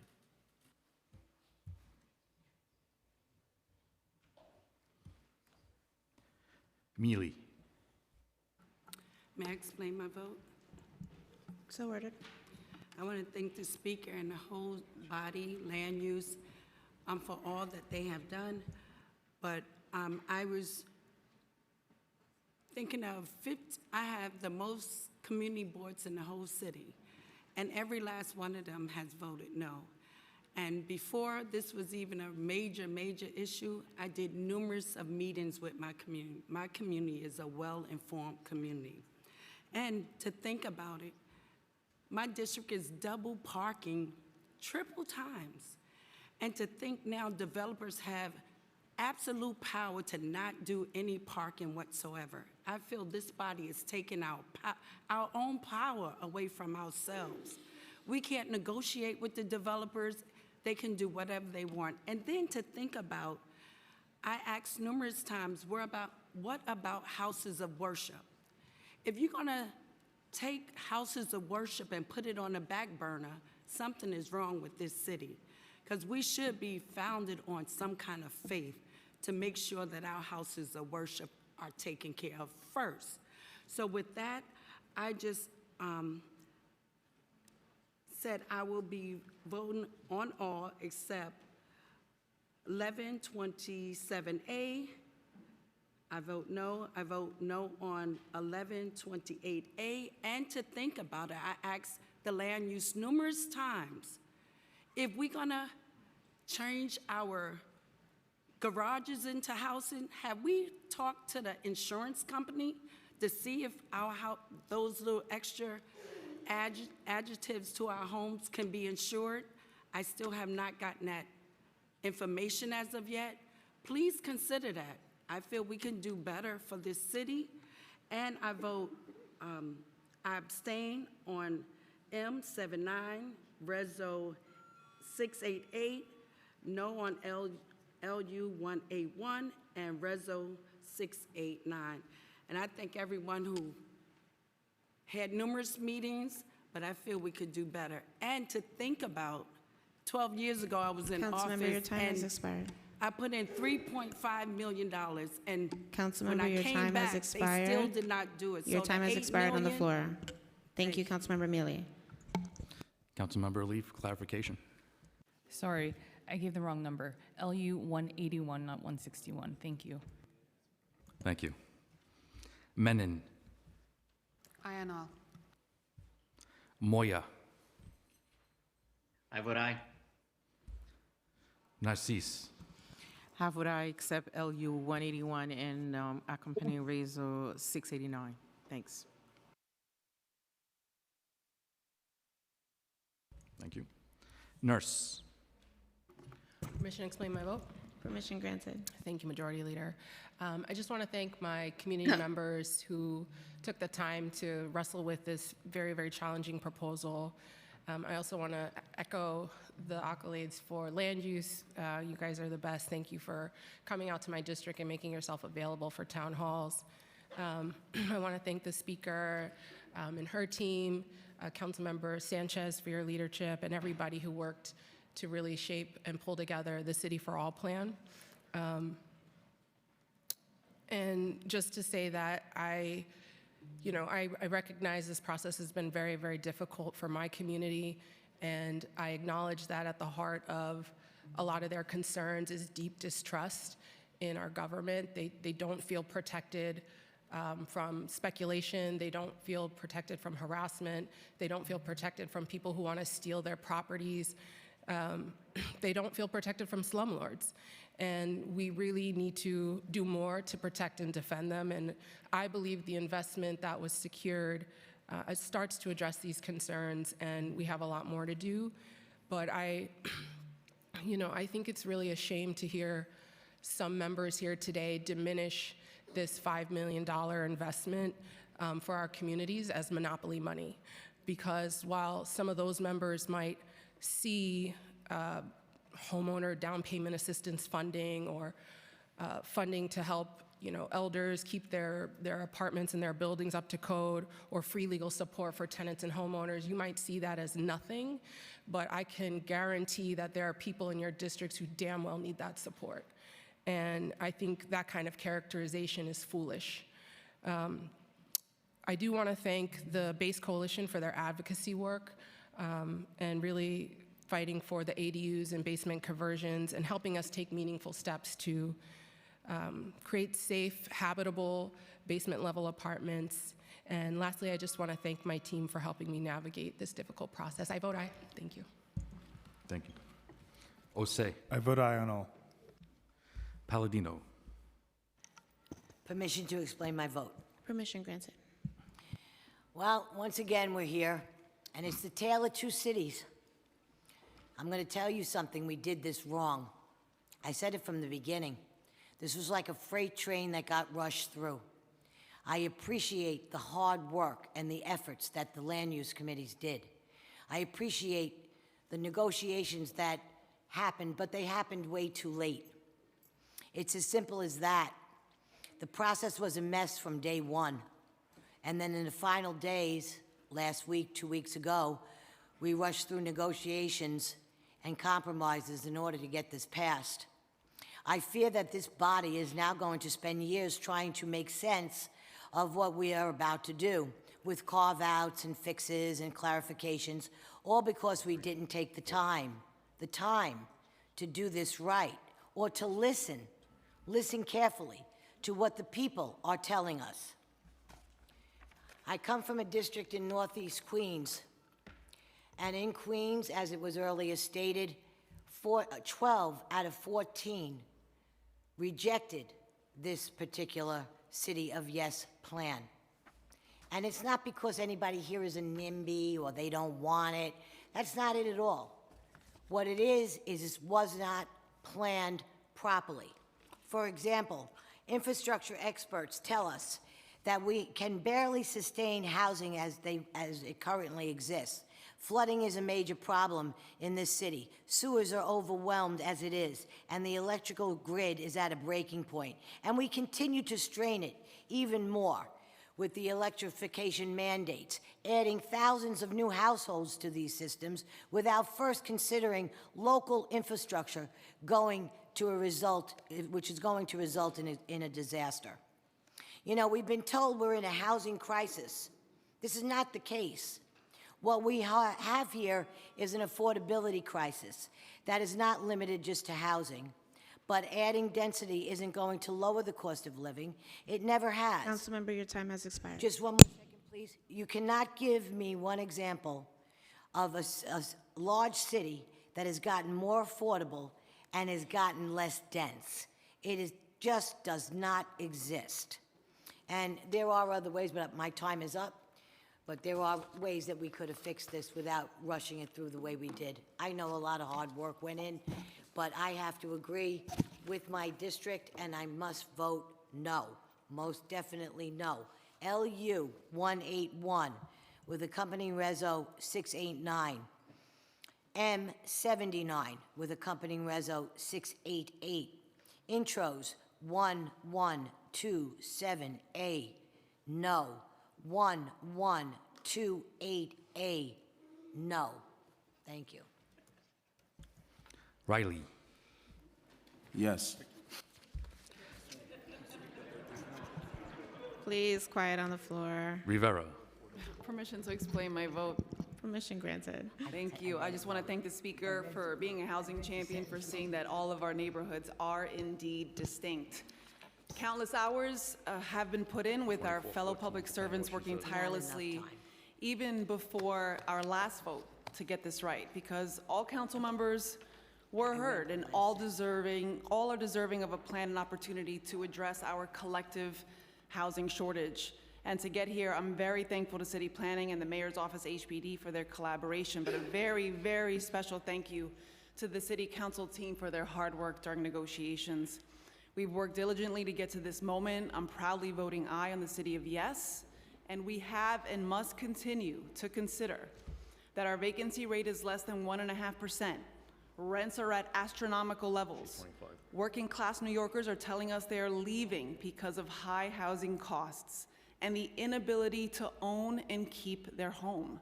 And we are on track to lose additional seats in Congress after the next census because of out-migration. We are addressing this now as a City of Yes and the unprecedented investments secured by this council.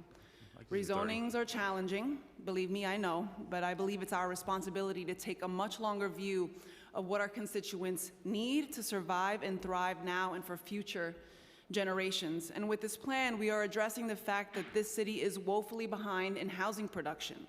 With this plan, we will produce more housing than all rezonings under the last 2 mayoral administrations. This is the largest housing unit creation in recent history, and the council brought it forward. It is time to move forward to support a city for all. With that, I vote aye on all. Salam.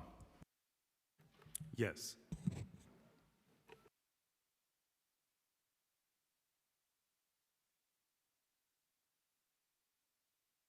Schulman. Permission to explain my vote? Permission granted. Thank you, Madam Chair. I am voting no on LU 181 and accompanying Reso 689, City of Yes. Coming from a working-class family, I have been and will continue to be an advocate for affordable housing, and I want to thank the Speaker and the land use staff for the enormous amount of work they did on the modifications to the original plan. I have several reasons for voting no, including the rapid speed in which the proposal was advanced, which from my perspective did not provide enough time for on-the-ground granular interaction with the communities I serve. New York City zoning laws have not been updated since 1961, and while there's great importance to updating the city zoning, the massive implications of any zoning revisions should be heavily weighed and discussed before being finalized. In addition, about 50 years ago, a well-known urban planner, Robert Moses, significantly reshaped the infrastructure and urban landscape of New York City. However, in recent years, it was determined that a lot of the projects implemented by Mr. Moses resulted in fractured neighborhoods, restricted access to open space, and other issues with a negative impact on New Yorkers. Changes made now to the city zoning will be in effect for many years to come, and I want to make sure that 50 years from now we don't find ourselves in the same position of having to fix unforeseen consequences as we are with regard to what Robert Moses did. While I won't be here in 50 years, my niece and nephew will be, and for them and the many constituents who made their voices loud and clear about the City of Yes, I'm voting no, aye on all the rest. Stevens. Permission to explain my vote? Permission granted. I would like to first start off by saying thank you to the Speaker and her team, the land use team, Chair Riley, for all their hard work and everything that they did to get us to this moment today. But today's decision is a challenging one as housing inequalities persist across the city. The promise of City of Yes was to create equity for communities citywide. However, this plan still falls short of that today. The housing crisis cannot be addressed with a few districts carrying the burden of building all the affordable housing. The West Bronx, specifically District 16, has carried more than its fair share in addressing the city's housing needs. Long before I had the honor of representing District 16, this community consistently stepped up. True equality demands all districts across the city contribute their fair share. However, understanding the complexities addressing New York City housing crisis, I've decided to vote yes. I recognize the halting and advancement of housing development would only deepen this crisis and harm the communities that I fight so hard to serve. However, my vote comes with a commitment that I will continue to fight for genuine equity in housing throughout the city as my time here at City Council. With that, I vote aye on all. Thank you. Thank you. Ong. I vote aye on all except on LU 181 Resolution 689, which I vote no. Thank you. Vernikov.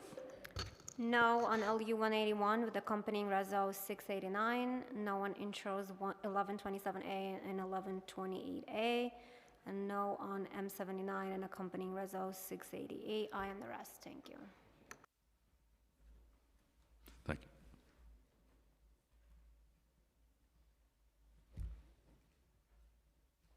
Williams.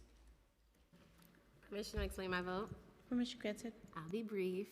I just wanted to note that as a result of the modifications, over 70% of my district is exempt from ADUs and TODs. And I just wanted to state that because I think there's a lot of misinformation. And while I truly do value my community, I cannot rest my decisions based off of a lot of misinformation that I even heard here today. And I just wanted to take this time to really thank, again, the Land Use Division. I wanted to call them out by name, Paris, Brian, and Arthur, who has been fielding tons of my questions and concerns for over the last year. I really appreciate it. I really appreciate you helping me to understand what we're voting on today. And so with quite difficulty, because this was not an easy choice, this is not an easy vote, it's a very difficult vote. So with difficulty, I vote aye on all. Thank you. 1. I vote aye on all, except I gotta take time to thank Pedina Sanchez, the hardest working pregnant mom out here who has been working her butt off to see this through.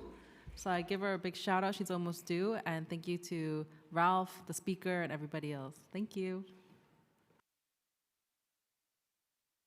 Thank you. Yeager. Madam President, may I be excused to explain my vote? Permission granted. Thank you very much. Well, my time is almost coming to a conclusion here. Hold your applause. You know, the last 6 years, 11 months, 5 days, I've had the privilege of sitting in the same seat and get a chance from time to time to look up at the top and President Lincoln's words, a government of the people, for the people, for the people. And, you know, I think about that. We are representative of the communities that we serve, and we're here, and we are of and by the people, but we're also supposed to be for the people. It's for the people that we represent. And today, as I sit here, the 3 council members who represent parts of the district that I will be serving when I travel a little bit north all voted no today. They come from very different and diverse political backgrounds and parties. But they all voted no, along with myself, and it's 4 of us, and it's because we know our neighborhoods. And we know that you can't build your communities by building us together with the rest of the city. It just can't be done. I've said this many, many times. The idea that we don't build housing because we didn't pass City of Yes is just not truthful. As Madam Speaker indicated earlier, just in the last couple of years, we've passed and built or approved 27,000 units of housing here in this council. Thousands of units of housing get built every single year. And at every single meeting of this body, we approve zoning changes. We can approve zoning changes when they're done intelligently, in consultation with our community, where the council member can go and look at the plot of land and say, that makes sense or that doesn't make sense. That's how you build your city. You do it by community, community by community by community. Not a bunch of folks come down to Lower Manhattan and decide by fiat how the rest of the city's gonna be. I can't vote yes on something that's going to, in my estimation, destroy the city. I do have renewed faith in humanity, though, that so many of my colleagues do believe that $5 billion is actually real. It's phantom because it's not budgeted. It's not allocated. It's not appropriated. That's why it's phantom. So I vote no on LU 181 and Resolution 689, as I am required to do by the people who hired me to be in this body. I vote no on Intro 1127 and 1128, and I will abstain on M79 and Reso 688. While I do understand that attorneys represent the interests of their clients and they take guidance from their clients, in this case, the administration, I can't give the Corporation Council my I vote in light of my fundamental disagreement with the legal positions that she's taken. Thank you very much, Madam President. Zhuang. I own all except Land Use 181 and Reso 689, and I want to vote abstain on M79 Reso 688. Thank you. Borelli. Aye on all except Land Use 181, 689, M79 and the Reso 688. Intro 1127A and 1128A. Thank you. Thank you, Councilman. Farias. I vote aye on all, and for the public and the press, my statement will be online. Speaker Adams. Aye.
All items on today's general order calendar are adopted by a vote of 51 in the affirmative, 0 in the negative, and 0 abstentions, with the exception of M79 and Resolution 688, which was adopted by a vote of 41 in the affirmative, 7 in the negative, and 3 abstentions, and LU 181, with accompanying Reso 689, which was adopted by a vote of 31 in the affirmative, 20 in the negative, and 0 abstentions, and Introduction 1127A, which was adopted by a vote of 41 in the affirmative, 10 in the negative, and 0 abstentions, and Introduction 1128A, which was adopted by a vote of 40 in the affirmative, 11 in the negative, and 0 abstentions.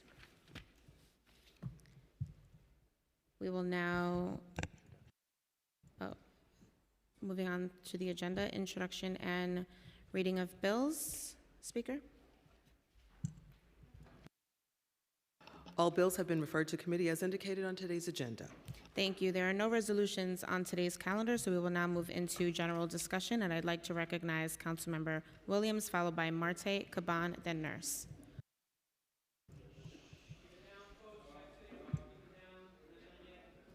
Thank you. I just wanted to quickly acknowledge students who are here from CUNY Hostos. It's a political science Sorry, class. Councilmember, can we pause the clock as well? Folks, if you are leaving chambers, you have to leave quietly. Thank you. You can continue, Councilmember Williams. Thank you so much, Majority Leader. I just wanted to quickly acknowledge CUNY Hostos Community College class. It's a political science, American government course. They're here today with Professor Chang, Mikel, Adienya, Yajiata, and Dolphy are all here today. They've been here all day listening to us. When I was a fellow in my grad program, I got to spend some time at Hostos. I know Hostos is located in Councilmember Salamanca's office, so I just wanted to shout him out and thank the students for being here. Thank you. Thank you. What a great day to come see government in action. Recognizing Councilmember Caban, followed by Nurse. Thank you. Today I have the privilege of introducing a resolution alongside a number of my queer colleagues that honors the late, great Cecilia Gentili.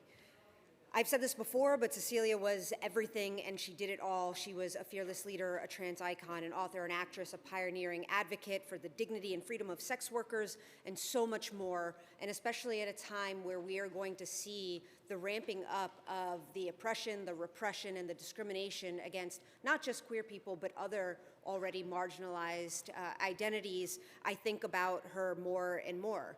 And I'm not alone in that. We did our,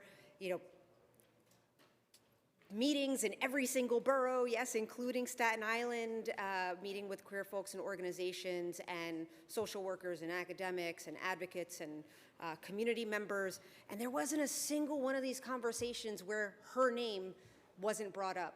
We go out to actions, we meet with queer community members who are just trying to take care of each other and protect one another, and her name and her spirit and her impact always comes up, and that's pretty incredible. I know that there were plenty of people who brought her spirit and her energy to DC just yesterday when Queens' own first out trans lawyer argued in front of the Supreme Court. She was unabashedly vocal about just justice in general, and her energy was infectious. She was profoundly funny and sharp. She was unapologetically herself. I loved the way that she came in hard with just profanity-laced everything, but it was always the truth. And I love the joy and the love that she brought to the other people in her world. I really miss her. And, I think that now is an incredible time, not just to honor her, but to say rise in power, to say that your memory should be a joyous body, hilarious, visionary, fearless revolution, and that this resolution may serve as a testament to that revolution. So I hope my colleagues will sign on. Thank you. Recognizing Councilmember Nurse, followed by Sanchez. Thank you, Majority Leader. I'll keep it short, feeling the vibe in the room. I'm just talking about two bills today I'm introducing. Reso 683 calls on the state to pass the End Toxic Home Flipping Act, sponsored by Assemblymember Catalina Cruz and State Senator Julia Salazar.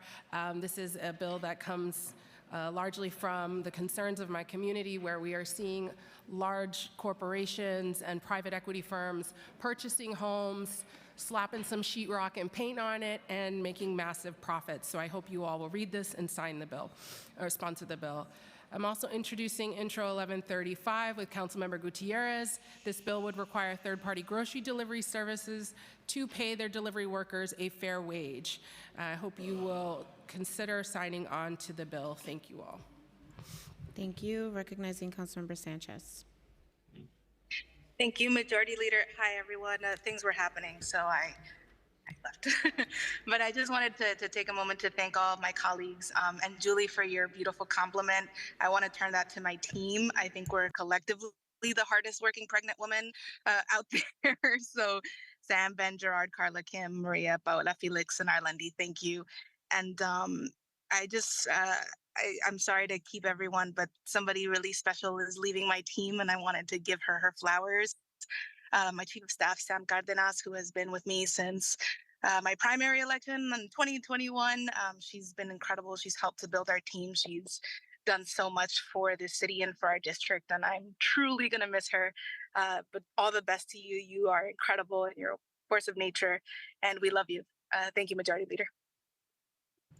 Thank you. Seeing no one else signed up to speak, I'll now call on Speaker Adrienne Adams to close today's stated meeting. I just want to say I love Pierina Sanchez. I love and respect, admire, embrace. I don't know if I could do all that with that she's doing right now and still be a part of everything live. I just have to give my love to her right now. Thank you, colleagues. The stated meeting of December 5th, 2024 is hereby adjourned.